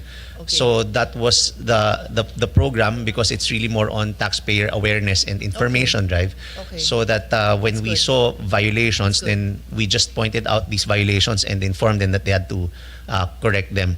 And so that's what we did. We were very lenient with the taxpayers, and then eventually if they still don't comply, then of course we had to impose the penalties already. That's what we did also with influencers and social media influencers and online sellers. We educated them, we coordinated with the different associations to inform them of their duties and obligations and how to register and how to go about it, that they have because we understand that a lot of them really don't understand. Yung minsan nag-social media lang, kumita na, and they didn't know that they have to register. That's why we started with aggressive information campaign first, and then eventually, yun nga po, kapag ka hindi na talaga, of course, parang nakikita natin na baka kinakailangan na talagang mag-impose ng penalties. But that's what we did, and we would continue this project na mas magiging aggressive po tayo sa pag-educate po ng mga taxpayers. introduction, no? We'll discuss further yung I can't even say perceived abuse kasi marami talaga. So hindi na siya perceived, no? Yung ramdam lang ng tao na masyadong mabigat. But I hear what you're saying. We'll discuss that issue another time. Thank you. Let's move on. Thank you. So next slide. Again, performance of past tax reforms where this was already discussed earlier on. Next slide, please. We move on to the priority measures. There. For our proposed priority tax legislative measures, first is we propose the enactment of the legislation that fully adopts the automatic exchange of information framework as outlined in the OECD Common Reporting Standard. This will enable the BIR to collect and securely exchange financial account information with partner jurisdictions, promoting transparency and curbing tax evasion. Second, the global minimum tax was earlier discussed. So number 3 is the country-by-country reporting. We recommend this for large MNEs operating in the Philippines. And the BIR will use this information to conduct high-level transfer pricing and BEPS risk assessments and will exchange it with relevant tax authorities pursuant to our international commitments. Number 4 is the exemption of BIR from the salary standardization law to strengthen the BIR's human resource capabilities. This is justified because of the lower pay of BIR employees compared with those in similar roles in other government agencies and the highly technical nature of the tax administration, and considering BIR's critical contribution to the national government's tax revenues. Fifth is the authority of the Commissioner to suspend business operations for excise tax violations. We recommend this because to grant the Commissioner the authority to temporarily suspend or close the establishments found in violation of the excise tax provisions of the tax code. This includes illicit trade in excisable articles such as tobacco, heated tobacco, and vapor products. The proposed provision is modeled after the current authority in connection with value-added tax violations. This will serve also as an effective deterrent against tax evasion and non-compliance involving excise taxes. And last is the transfer and expansion of Section 115 under the sections and 2 Section 6 of the tax code. This will clearly establish that the authority to suspend or close business operations apply not only to VAT registered taxpayers but also to any person committing certain violations and not just limited to value-added tax violations. This, of course, this clarification will strengthen our administrative enforcement and ensure consistency in the application across all types of taxpayers. That is all for BIR. Thank you. Do you actually have I don't know, I'll have to check with my team if there are bills already filed within each of those areas that you want, or are you drafting those bills? So just we know how to proceed.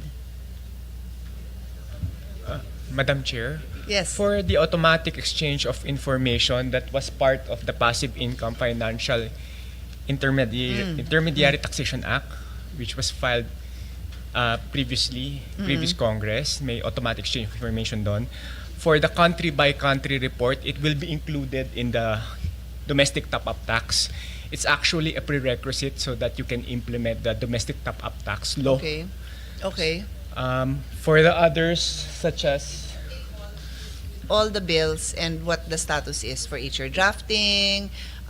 You like the bill of filed by a certain senator, or because we can have simultaneous hearings with the House, but if you prefer a bill, just give us a status so we know how to proceed. will do, Madam Chair. Okay. Then let me call now on let me ask. Sherwin, gusto mo magtanong dito sa BIR?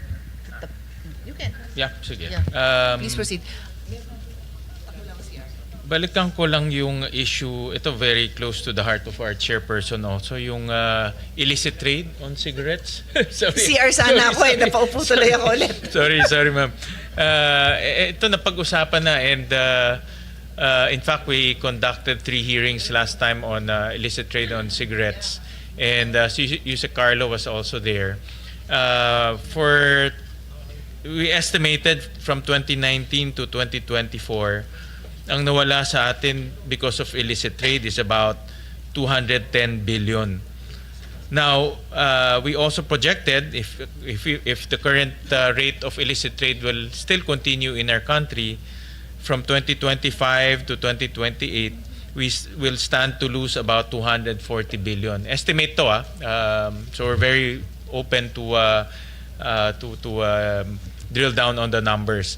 But in ano ang ating for you sa Carlo, what are we sent, I remember sending DOF a memo, no, that we called from that hearing. Tatlong hearing tayo, magpadala kami ng list of solutions, one of which is of course improving the conviction in our case. Kasi isa sa mga nakita natin, maraming nga na-file na cases ang BOC and BIR insofar as illicit trade of tobacco is concerned, pero ang ating conviction rate mababa, no? For example, for the BIR, they filed 31 cases related to illicit trade, pero isa lang ang napanalo. And then for BOC is 69 cases ang na-file nila, 5 lang ang napanalo. So yung number of cases, number of seizures, walang problema. Ang nangyayari, wala naman tayo napapanalo sa cases natin. And one of the things that kailangan ma-improve in certainty, or at least naman tumaas yung batting average natin sa conviction, or else itong mga smugglers, alam nila na mahuhuli nga sila pero hindi naman sila makukulong. Naka-factor in na doon sa cost nila yung paghuli, no? Especially sa cigarettes, ang manufacturing cost nila is only 20 pesos, but ang selling price ng illicit cigarettes is 140 pesos, no, 120 pesos, so almost 5-6 times. So mahuli man 2 shipment, 3 shipment, panalo pa rin sila, no?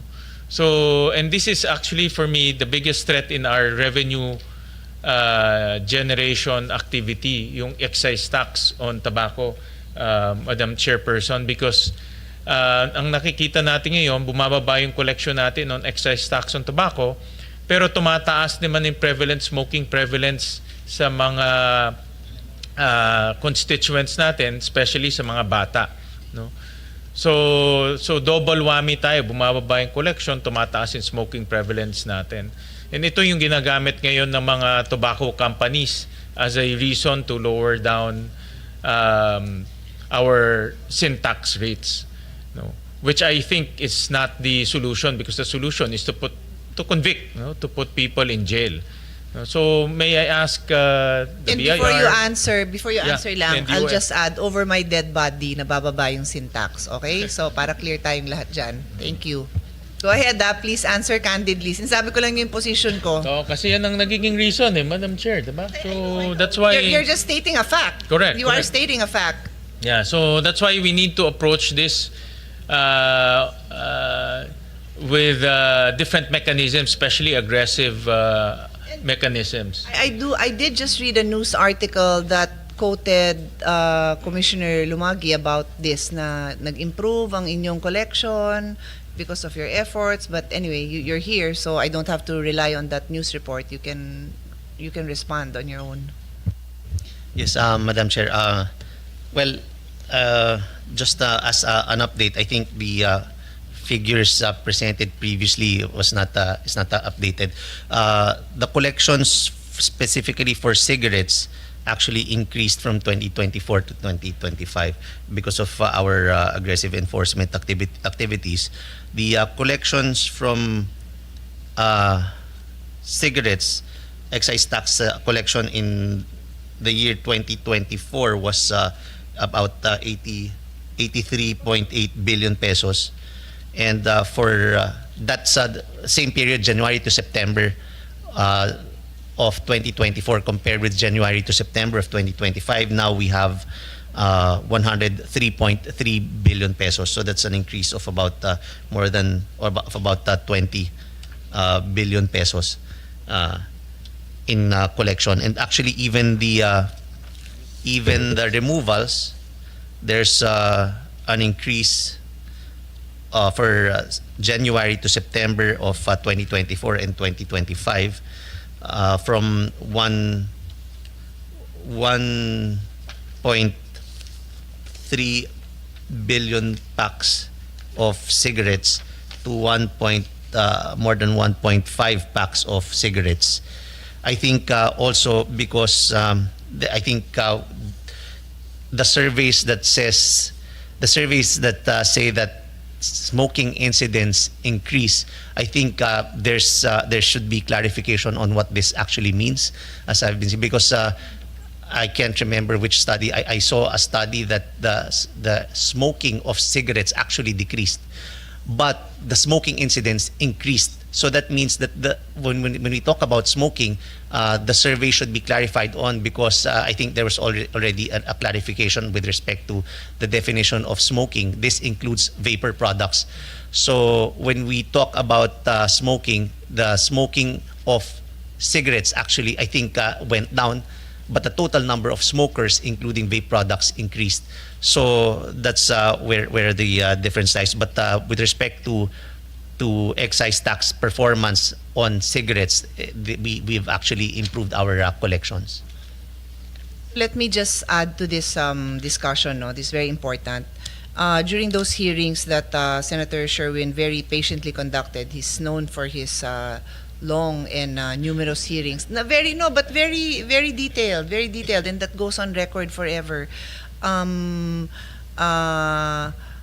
Obviously, the tobacco companies, the vapes companies, were lobbying for a sin tax reduction, no? But as Commissioner said, rightly so, I totally agree with you, but I want to give the numbers on record, because these are the numbers that I follow, and these are the numbers that we have. If you look at the prevalence of smoking among adults, and we now have to distinguish from cigarettes and e-cigarettes. Pag sinabi bang e-cigarettes, kasama na si vapes doon. So lahat ng HTTPs, no? HTPs, okay. So in 2015, let's start 10 years ago, 91% were smoking manufactured cigarettes, and 0.2, so not even 1% were smoking e-cigarettes in 2015, because we barely even heard of it at that time. And then move forward, 2018, it became 92% versus 0.6, less than 1 pa rin. 2021, 84% manufactured cigarettes and 1% e-cigarettes. So still low on the e-cigarettes, but declining ang cigarette smoking. But by 2023, 87% smoking cigarettes and almost 9% e-cigarettes. So that is the trend that was already predicted, that I repeatedly pointed out, that the shift globally is from cigarettes as we know it, manufactured cigarettes, to vapes, because the campaign of the vape companies, and the big ones are also owned by the tobacco companies, to be clear, so you all know this, sila din yan. They are shifting it to vaping, and they are promoting it as a healthier form of a safer and healthier, a healthy vape na yung pangalan ng store, di ba?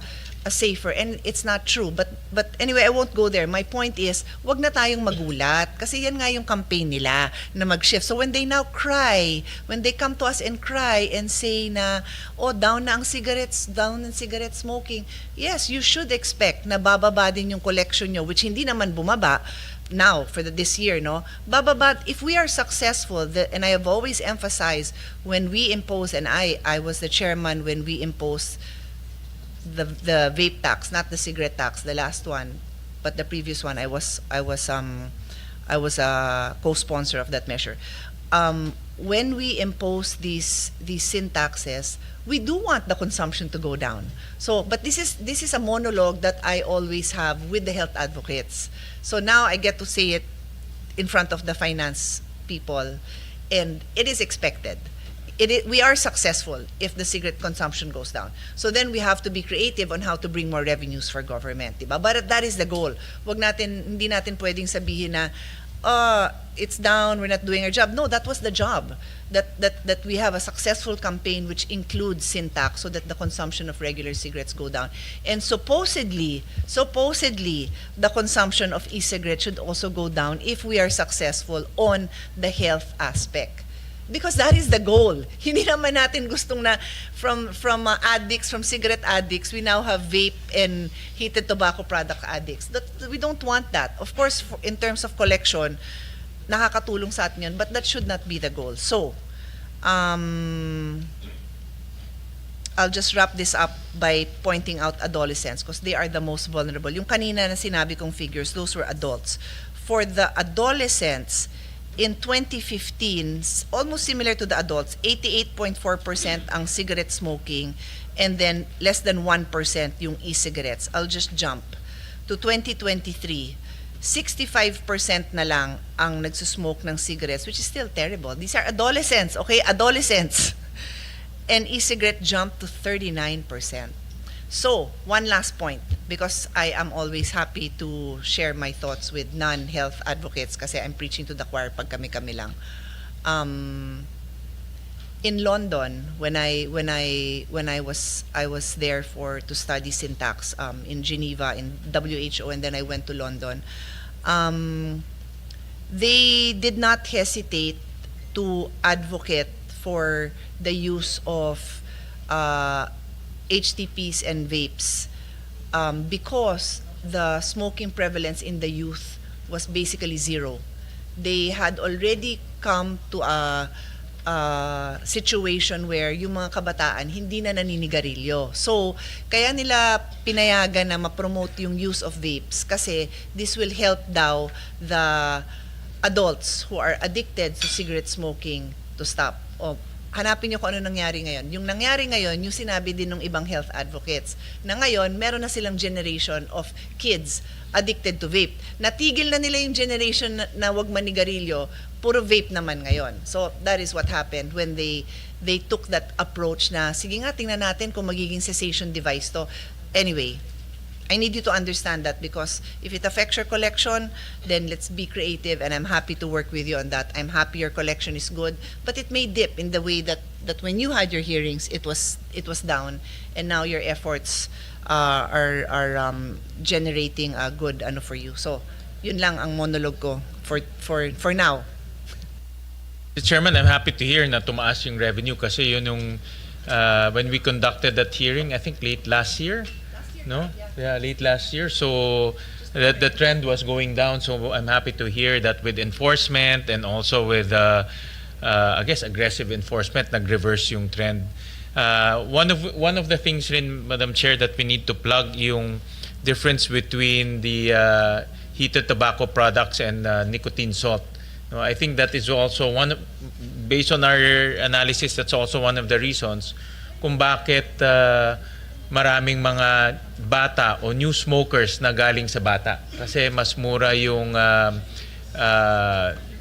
freebase, no? Yung freebase versus nicotine salt. So maraming bata pumapasok ngayon sa freebase dahil mas mura siya compared to nicotine salt. So one of the things that we need to do is to raise the taxes of freebase para magpantay lang siya sa nicotine salt. In entry level ngayon magiging mas mahal para sa mga bata, no? So that's one of the reforms that we are proposing. But on top of that, Yusek, kailan pa rin tuloy-tuloy yung ating enforcement. No? Mr. Chairman, share ko lang sa inyong lahat kasi I don't think any of them, maybe yung ibang staff nandun. When we were that was 2019 in the BICAM, pareho yung rate na yan, pareho yan. Tapos sila naglaglagan. Yung may labi nung isa, binabaan niya, iniwan niya yung isa. Yun. Eh, syempre ako naman, I cannot advocate na bumaba. Gusto ko parehong mataas. Yun, laglagan yan. Sila yan. The enemy of your enemy is your friend. So ako ang enemy nilang lahat. Pero nung yun na, naglaglagan na sila. Yun, kaya ganyan yung rate na yan. I just need to put it on record because just like a law student and you, an economist, you read it and you're like, why is this like this? That's the story. So I need to put that on record. Kaya gano'n kasi pa magtaka kasi ako yung chairman nun eh. Bakit ako papayag na mas mababa yung isa? So I was asking my staff, ito ba yung kwento na naglaglagan? Yun, yung naglaglagan sila. Yung kasi ngayon ginagamit ang I think the intention is to magkaroon ng differentiation pero nagamit for technical smuggling eh. Walang No, the nagde-declare intention ngayon. was the one group, ayaw nila na mataas yung kanila, so nilabi nila na mababa yung kanila, iniwan nila na mas mataas yung isa. Yeah. Parang ganon. Yun. So yun ang naging entry level ngayon. Yeah, which is sad. Yeah, We don't yeah. want that. Correct. So to DOF, ano pa yung mga ginagawa natin to continue the maganda yung trend if as reported by Commissioner Lumagi. Pero kailangan tuloy-tuloy ito, sustain eh. Dahil kung hindi natin sustain to, babalik ulit itong mga illicit trade. And illicit trade ang can erode our revenue and can also increase the smoking prevalence, especially sa mga bata. No? Madam Chair, just to provide more numbers. As mentioned earlier by BIR, so from January to September, total collection for cigarettes is already at 123 billion. Last year, same period, January to September, was only around 100 billion. Total collection for last year, 2024, was only at 134 billion. So January to September, 123 billion na tayo. So we will hit more than the 134 billion last year. Now, to provide further context, as mentioned by Madam Chair, for the vapor products in 2022, the volume of removals in milliliters is only 3.2 million. But in 2025, today, as of September, it's already 231 million. So from 3.2 million, naging 231 million. And that is because we implemented itong stamp taxes last year, June 2024. So in terms of collection, in 2022, vapor products was only at 138 million. Today, as of September, it's already almost at 2.1 billion. So great jump because of that implementation and the admin enforcement of the BIR. Now, with regards to cigarettes, both for locally manufactured and imported, as mentioned already by Madam Chair, in terms of removals noong 2022, it was almost at 2.9 billion packs. In 2024, it went down to 2.1 billion. So you can see really the shift from the traditional to the vapor. And as mentioned by Senwin, another problem that we need to solve right now is the difference in the rate between salt nic and the freebase, wherein salt nic is taxed at higher rate, significantly higher rate than the freebase. And if you take a look at the composition of the collections of the BIR, mostly are coming from the freebase, which is almost at 6 pesos per ml, right? Per ml. Kasi 60 pesos Walang per 10 nagde-declare ml. ng nicotine salt. Maliit lang. Because if you look at I think I showed that during the hearing, pag nakita nyo yung product, you cannot distinguish which one is nicotine salt, which one is freebase. So when they import, obviously, di-declare nila yung freebase kasi mas mura siya by 10 times. And Madam Chair, to be frank, BIR also does not have the capacity to test if it's actually freebase or salt nic. So yun pa po yung isa naming problema. So we need to have some recommendation as well. How do we solve this problem about salt nic and freebase? Now, what is the Department of Finance doing right now? As mentioned earlier, we have requested IMF and World Bank to provide an excise tax gap for us. Kasi right now, although there are some estimates, we would like to have yung multilateral institution to have a formal study how much ba talaga yung excise tax gap per commodity in particular. So that's what we're doing right now. And then we're studying, Sir Senwin, yung difference between the salt nic and the freebase. Kasi right now, it's hard to implement and hard to determine, especially for the BIR, if it's really freebase or salt nic. Sabit na lang an update on the recommendations that we gave I think we gave both the DOF and the BIR. Those are from the hearings that we conducted. So we sent our own, this is the committee's findings and recommendation. Pasubmit na lang kung ano yung mga updates on those. But I'm very happy to hear that nag-reverse yung collection. At least we're seeing very positive impact on enforcement as well as monitoring. Nababasa ko rin maraming nahuhuli. But then again, itong lagay natin parati sa isip natin, the price difference is almost 5 to 6 times. So meaning, mahuli isa, dalawa, tatlong shipment, panalo pa rin sila dahil sa taas ng margin. No? So it's important now to continue the enforcement all the way to conviction. Parang yung certainty in conviction, that's the only way they will stop the smuggling. So, thank you, Madam Chair.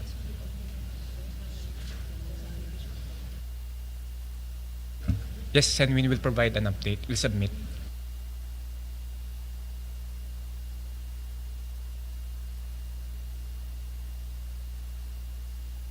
How about sugar sweetened beverages? Do you have an update on that? For sugar sweetened beverages, from January to August this year, meron ko yung September. Madam Chair, we'll just get the numbers as of September.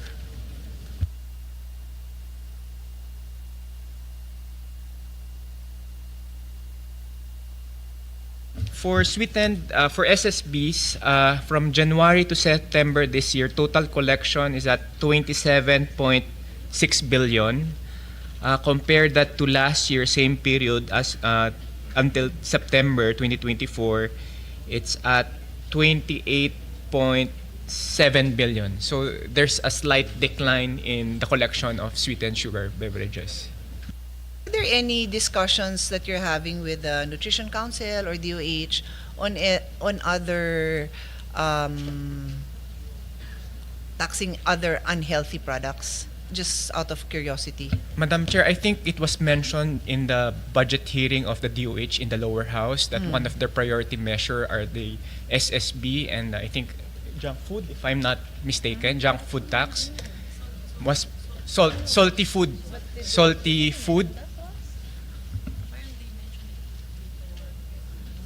Siguro may nagtanong kasi sa amin di nabanggit yan it's an area of interest I have, so I think I would have remembered if they told me. Okay. And we're closely coordinating with them, Madam Chair, on that. We have been communicating with them for several months na po. Okay, sige, I'll Kasi also we reach out to recognize them. that it's a health measure Exactly. first rather than a revenue measure. But in the same way that you are, I would say, successful with the taxation of the sweetened beverages, siguro pwede din yan kasi bata pa lang nasasanay na dun sa, in the same way na nasasanay sa sweetened beverage, nasasanay din dun sa very salty snacks. Yes, Madam Chair, we can provide you a briefer on the current situation for Sige. the SSB and the junk Sige. food. And if you have global studies on how it's being handled also. Yes, Madam Chair, we'll share po. Okay, perfect. Okay. Sige, let's go now to thank you for that. Obviously, I have so many questions pa, but this is really just meant to, we're going to in our budget. I'm very impressed with our chairman that he's so involved here, but he's sponsoring the budget later on. So, and I'm also a co-sponsor. So this is really just meant to get the ball rolling. So we have this initial hearing. I'll call on DOTr, Mr. Arca Jr. Please, sir. Good afternoon po, Senator Pia. For the part of the Department of Transportation, ma'am, we haven't submitted yet our report, but this issue was already being raised to our sectoral offices and discussed with our primaries po. And then we will provide the report po, we will revert po accordingly.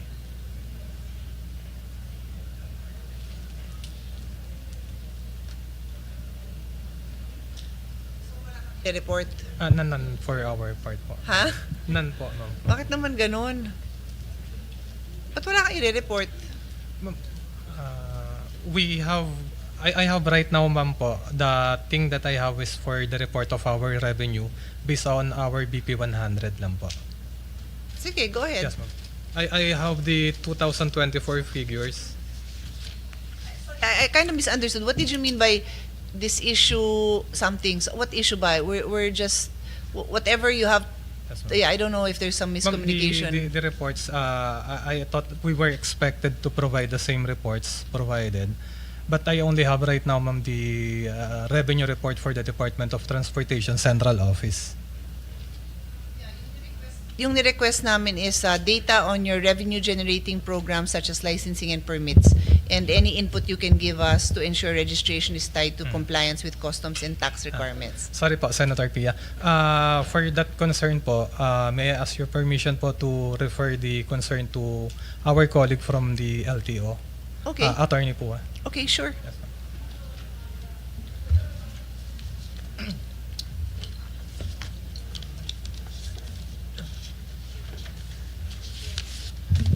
Good afternoon, Madam Chair. Attorney Greg Pua po from Executive Director of LTO. Unfortunately, Madam Chair, we were not able to prepare our report. But I have here with me our actual revenue collected for 2020-2025 compared to revenue in 2024.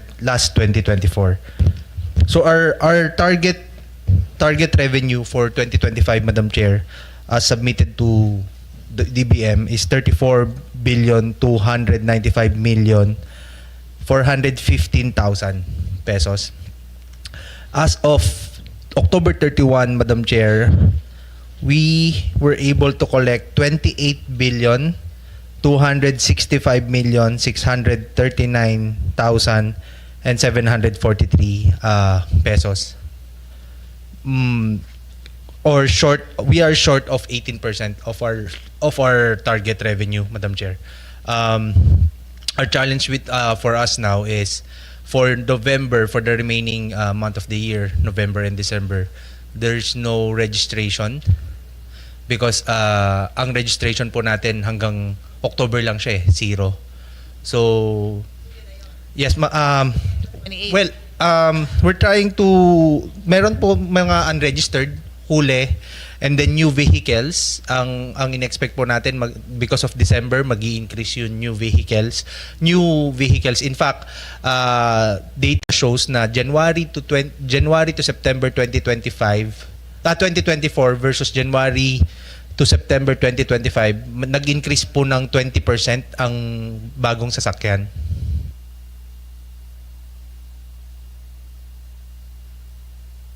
The reason? Do you know why you're short? There are several reasons, Madam Chair. Number one, marami po tayong cancellation ng mga pasok because of flood, yung mga earthquakes. Tapos, pangalawa po, ang majority reason here, Madam Chair, is the 10 years driver's license. Meaning, so nafa-front load yung license, yung pag-register nila kasi 10 years? What you mean? Kasi po, ginawa po natin na 10 years yung driver's license natin nung 2019 pursuant to a law. So, lahat po karamihan po nung mga existing noong time na yon, nabigyan na po sila ng license hanggang 2030, 2031, 2032. Every 10 years may bugso yun, parang ganon. Yes po, Madam Chair. Kaya tapos yung since the passage of that law, naging 5 taon po ang lisensya. Dati po kasi 'di ba 3 years lang. Every 3 years nagre-renew. Ngayon po 5 years tapos susunod 10 years. Nakita po namin yung drop. Nagkaroon po ng drop since for 2024 2025 po. 68% drop po ang driver's license. If I may get the date. For that reason? Or did every year after 2019 every year after the law was passed, consistent yung drop nun kasi you only have new driver's license applicants that are registering, di ba? Applying. Yes, Madam Chair, meron pa rin po kasi ng 2019 So 3 years, meron pa silang 3 years, so 19, 20, 21, 22. So ngayon po siya, ngayon siya nararamdaman. In fact, last year po naramdaman namin siya, pero hindi ganun kataas yung drop. Ngayon po, sobrang laki po nung drop. If I may just check the records, Madam Chair.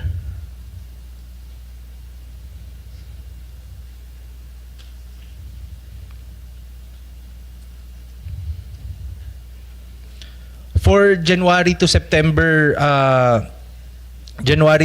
2024, Madam Chair, ang driver's license renewal po ay 3.2 million. Pero for January to September 2025, 1.2 lang po yung driver's license renewal. Kasi ibig sabihin po, karamihan po ng mga license, 5 taon na po yan or 10 taon na po. So we expect po by next year tataas, and especially by 2030, 2031, 32, dun po yung bugso nung karamihan ng renewal, Madam Chair. Maybe you can submit in writing so that we have more time to study it, no? And then in the next hearing, or if may clarification lang yung team ko, they'll just ask you to a meeting. Yes, Madam Chair. Okay?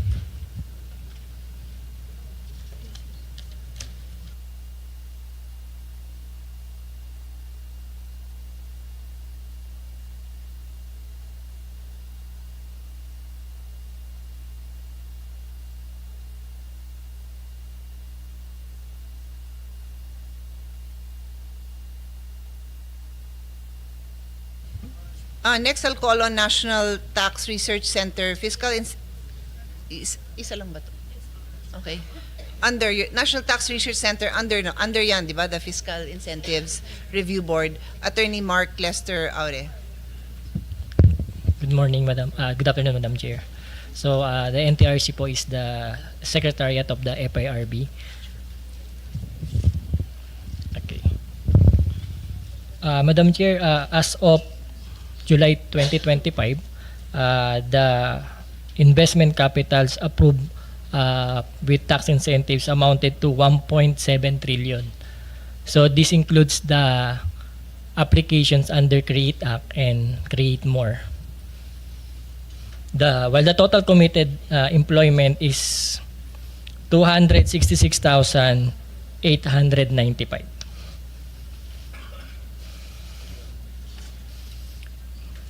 Per investment promotion agencies, the BOI approved the highest number of projects with 600. The PESA approved the highest number of projects with 678, amounting to 209 billion. However, the BOI with 669 projects has the highest investment capital of 1 trillion and 173 billion.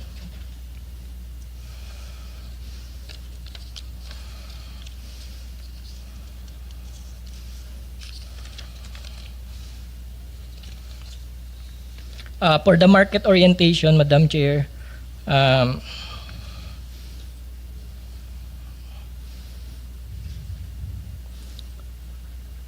the most number domestic market enterprises composed of are around 528, while export market enterprises is around 855.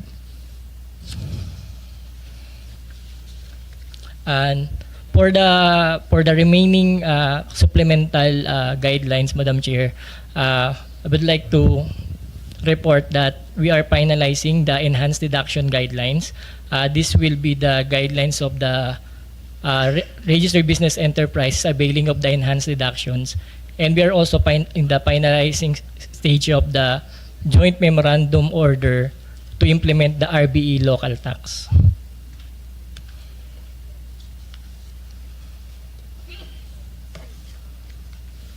That's it.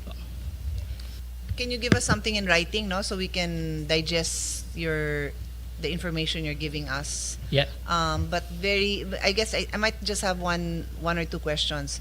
When was Create More passed? 2023?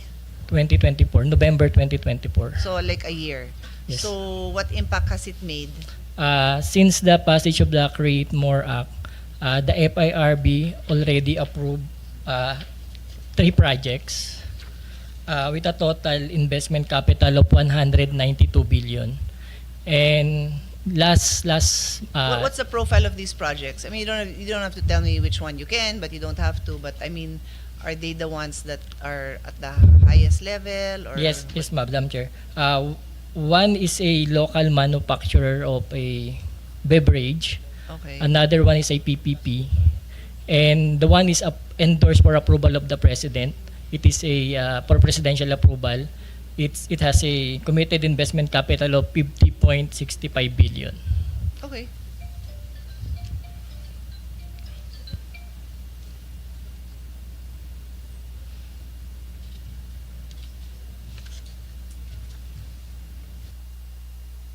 Before we pass create more, under create, how many projects were you able to approve? Before create more, Madam Chair, the number of approved projects is 1,441 with 1,457 billion in investment capital. Under create more, the total projects approved as of July 2025 is 319 with 282.04 billion in investment capital. Sorry, can This you repeat? Can you just repeat that? And for approved projects under create, it's 1,441 with investment capital of 1,457. Under create more, the total number of approved projects is 319 with investment capital of 282.04 billion. Madam Chair, for the record, this excludes the 2 projects approved by the FIRB. We'll just complete the data, Madam Chair, and submit. Okay, thank you for that. I'm ready to wrap up for today, no?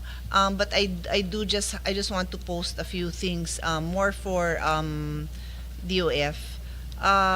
This would be more of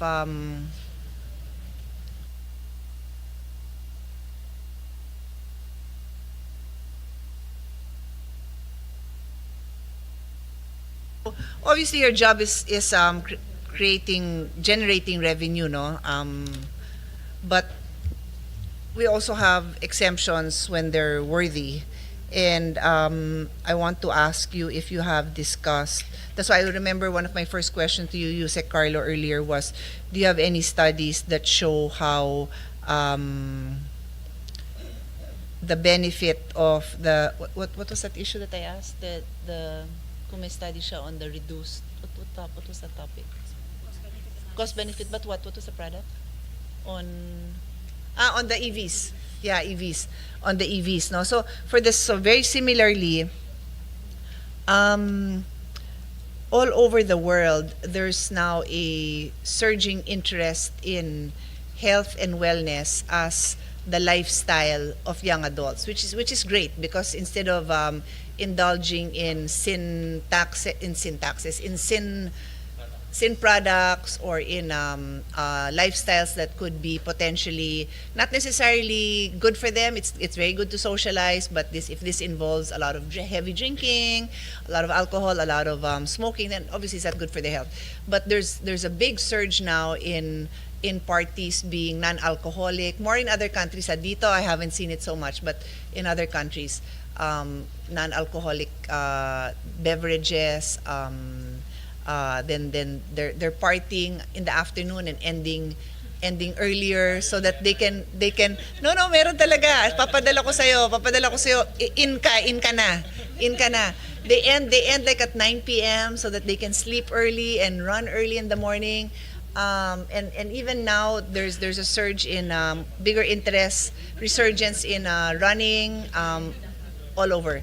So I do want you to explore. So how do we encourage this behavior?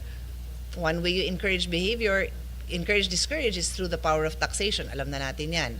So, is that something that we could actually wrap our heads around and really consider? So, one would be medical equipment. I actually have a bill. It's been filed for the longest time. It directly affects the cost of healthcare in the country. Let's take a look at that sana. But also really sports and health and wellness, equipment and businesses. Like I really wanted, and I don't know if I've ever told her, but I wanted to ask my sister-in-law, but Senator Sherwin and I always have these common interests in LGUs, no? Baka gustong pangunahan ng Taguig at ng Valenzuela, so baka ma-shock yung sister-in-law ko, ma-shock yung kapatid mo, na yung proposal ko, pwede ba ng health and wellness related business, babaan mo na yung mayor's permit dyan. I mean, because it directly contributes. The cost and benefit there is like immense, you know. Somebody who spends a certain amount on their health and wellness will definitely spend less in healthcare, if not presently, down the road. So yun lang. And then sino ba nagbabayad nun? Well, for those who can afford private hospitals, di sila magbayad. But for the most, lahat tayo, PhilHealth pays a part of it. And then for others, they go 100% to public hospitals, and even now the private hospitals. The goal eventually is, well, wag naman. Hindi ko pa kayang sabihin if kakayanin ng zero balance billing in private, but in the public, that is the mandate already, na zero balance billing. So can you imagine if you can cut the number of patients there by 20%, by 50%, because they got involved in sports and healthy activities? Yun lang.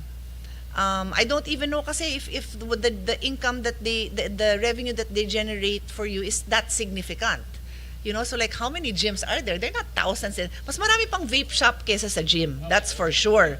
So, kung bibigyan na lang natin ng tax break itong mga vape shops, erase. Kung bibigyan natin ng tax break ang mga gyms and other health spaces, baka ang laking factor noon, di ba? So, yun lang naman. Madam Chair, may I comment? Of course. Yes, one of the main mandates of the DOF is to generate revenue, but at the same time, when we propose any fiscal policy or revenue policy, it's always based on fairness and simplicity. So, for instance, if we're going to propose some exemption, we need to determine the distributional impact. Will it benefit the marginalized sector the most compared to the more wealthy, which do not need this type of exemptions? So we always base our recommendation on those fairness and simplicity. Now, I would also like to note that yes, maybe tax break can incentivize certain behavior, particularly good behavior, but I think it's more efficient on the part of the government to do it through spending. So one way to do it is revenue, which may have distributional impact wherein the more wealthy will actually benefit more because of those exemptions. Kasi hindi siya targeted eh. It's exempted for everyone. But I think the more efficient way to do it is targeted through disbursement or expenditure, such that you will only provide certain benefits to marginalized sector para targeted talaga yung beneficiaries. So that's one way we look at it as well in the Department of Finance. Kasi when we provide exemption, it's for everyone, whether it's wealthy or poor. But most of the time, wealthy ang nakikinabang kasi sila yung largest consumers most of the time. So yun po. But again, we agree with you that we're not about revenue generating, but we're also about fairness and simplicity. If the proposal is fair, we'll definitely consider it. So on that note, the quick win, I think, would be medical equipment that caters to all, right? Medical equipment that caters to all. Kasi lahat yun natatax eh, di ba? So we can always ask our health experts to determine what are these. You can come up with a list of these medical equipment that will help everyone, no? That one. As to health and wellness activities and businesses, pag-isipan ko pa yan. Di na ako mag-a-attend ng budget kasi pag-iisipan ko to. But thank you for that feedback. It's well taken, and it will give me, that's why I thought of asking you now, so we're not wasting time me coming up with something that there's a better way to address the issue. Thank you.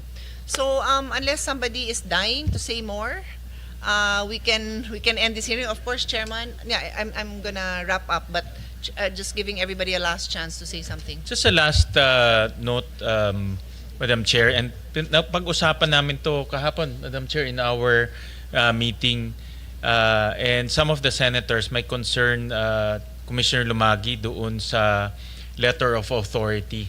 I don't know if you remember, Madam Chair, na pag-usapan natin to kahapon in our meeting with the senators, na some of the foreign investors na nandito na, no, sa Philippines, nag-ooperate na sila, tumatakbo na yung negosyo nila, pero may mga reports itong mga foreign companies to their ambassadors, and in turn the ambassadors to us, na yung mga letter of authority na weaponize, no, at nagagamit to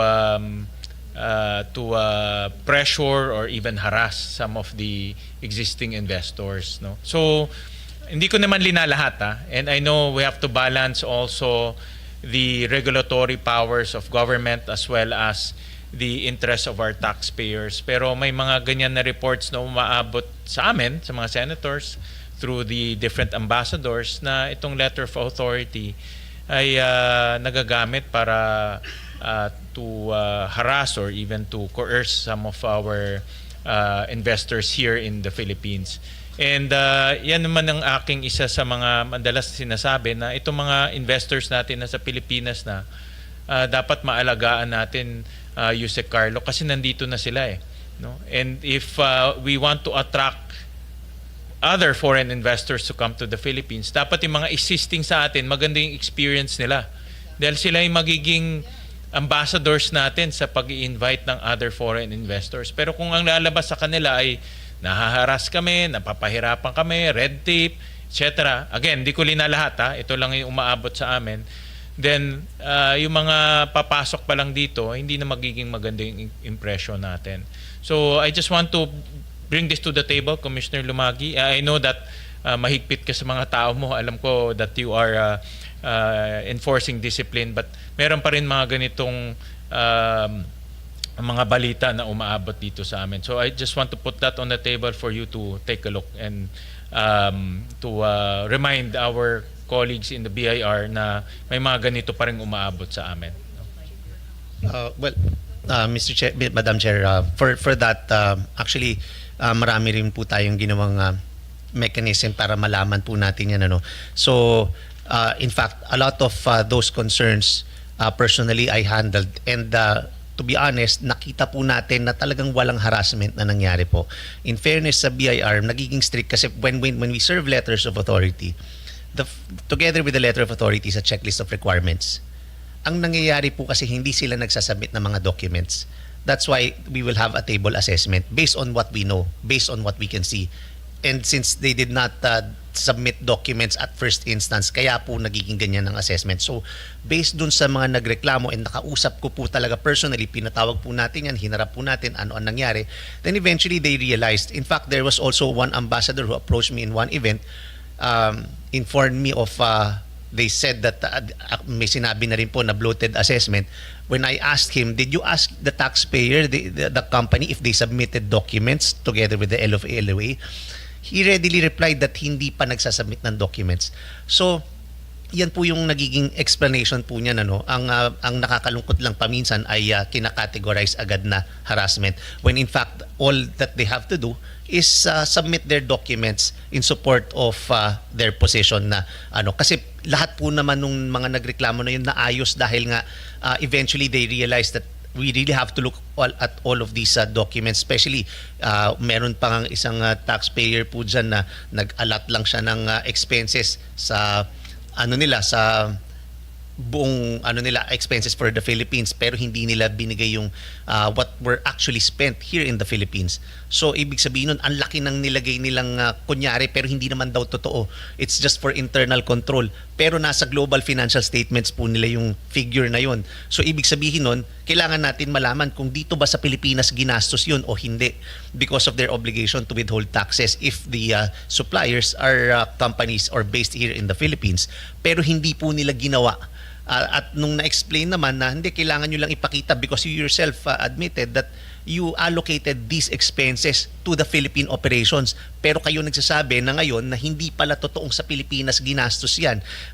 Pero malinaw sa financial statements ninyo na nandyan yan. So everything, all of the findings, yung mga simula po na yan, ay makikita po natin sa financial statements na nasubmit na po nila. All they have to do is submit supporting documents because there are inconsistencies in the financial statements as it is without the supporting documents. Kaya naman lahat ng nagreklamo, lahat ng mga nagsabi po na ganyan, naayos because of their subsequent submission of documents.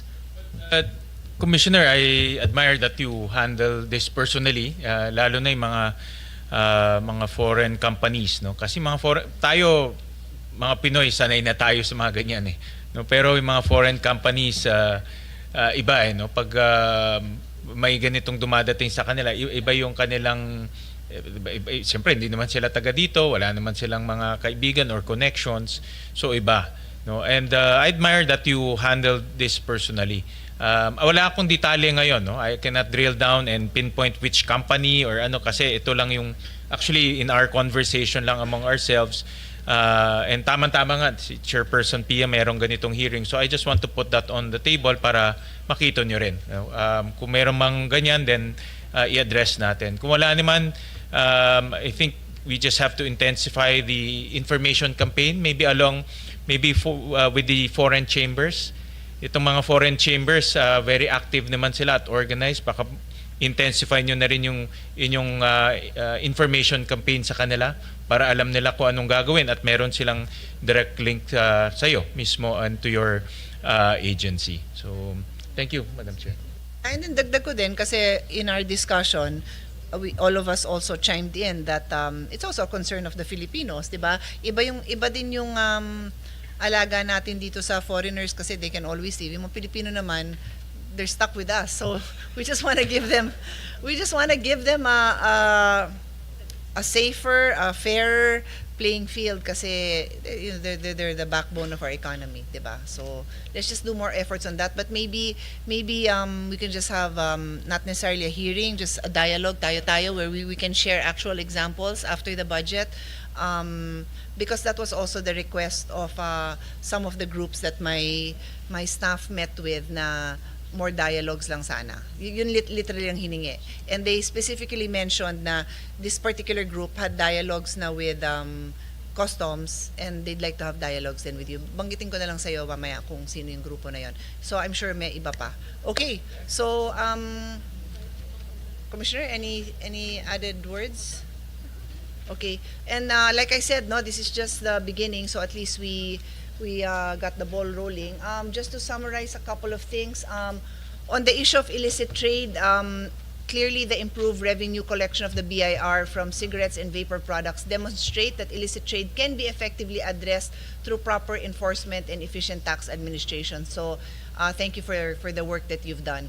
Higher sin tax will not curb illicit trade on its own. Higher sin tax has its own purposes. What drives illicit trade is the lack of consistent enforcement and regulatory oversight, not the tax rates themselves. The challenge before us is to ensure that our revenue system remains equitable, efficient, and responsive to the needs of the Filipino people.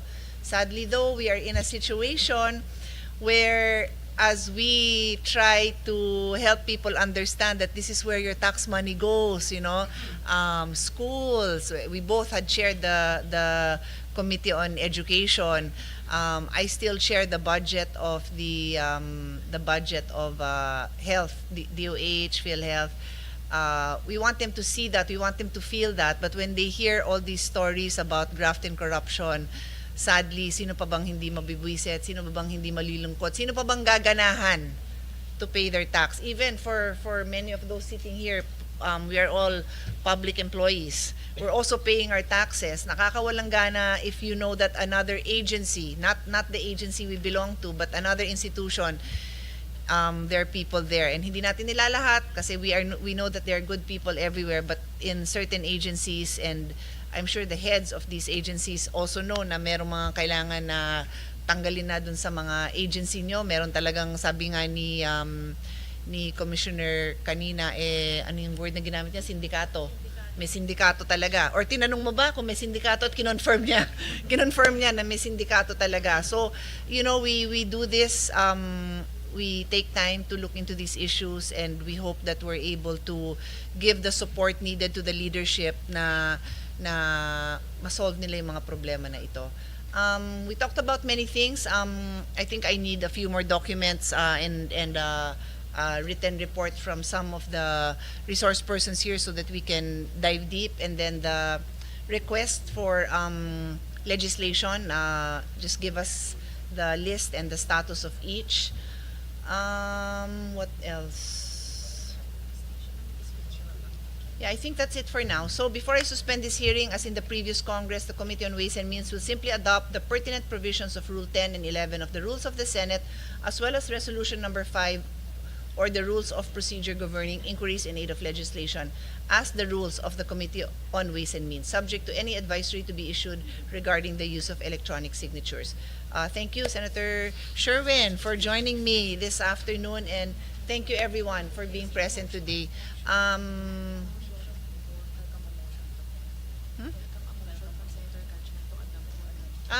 Senator, can you move to adopt the rules? I move to adopt the rules of procedure for the Ways and Means Committee. Hearing no objections, hereby adopted. Nakita ko yung pangalan ko. Move to. Thanks, Senator Gatchalian, for his presence. Kaya tinay ko yung lahat ng tao. Thank you everyone for your presence again. I hope nabusog man lang kayo ng konti. Sa susunod na punta nyo, let's continue to have productive hearings. Hearing is hereby suspended. Thank you. Sabi ko may pati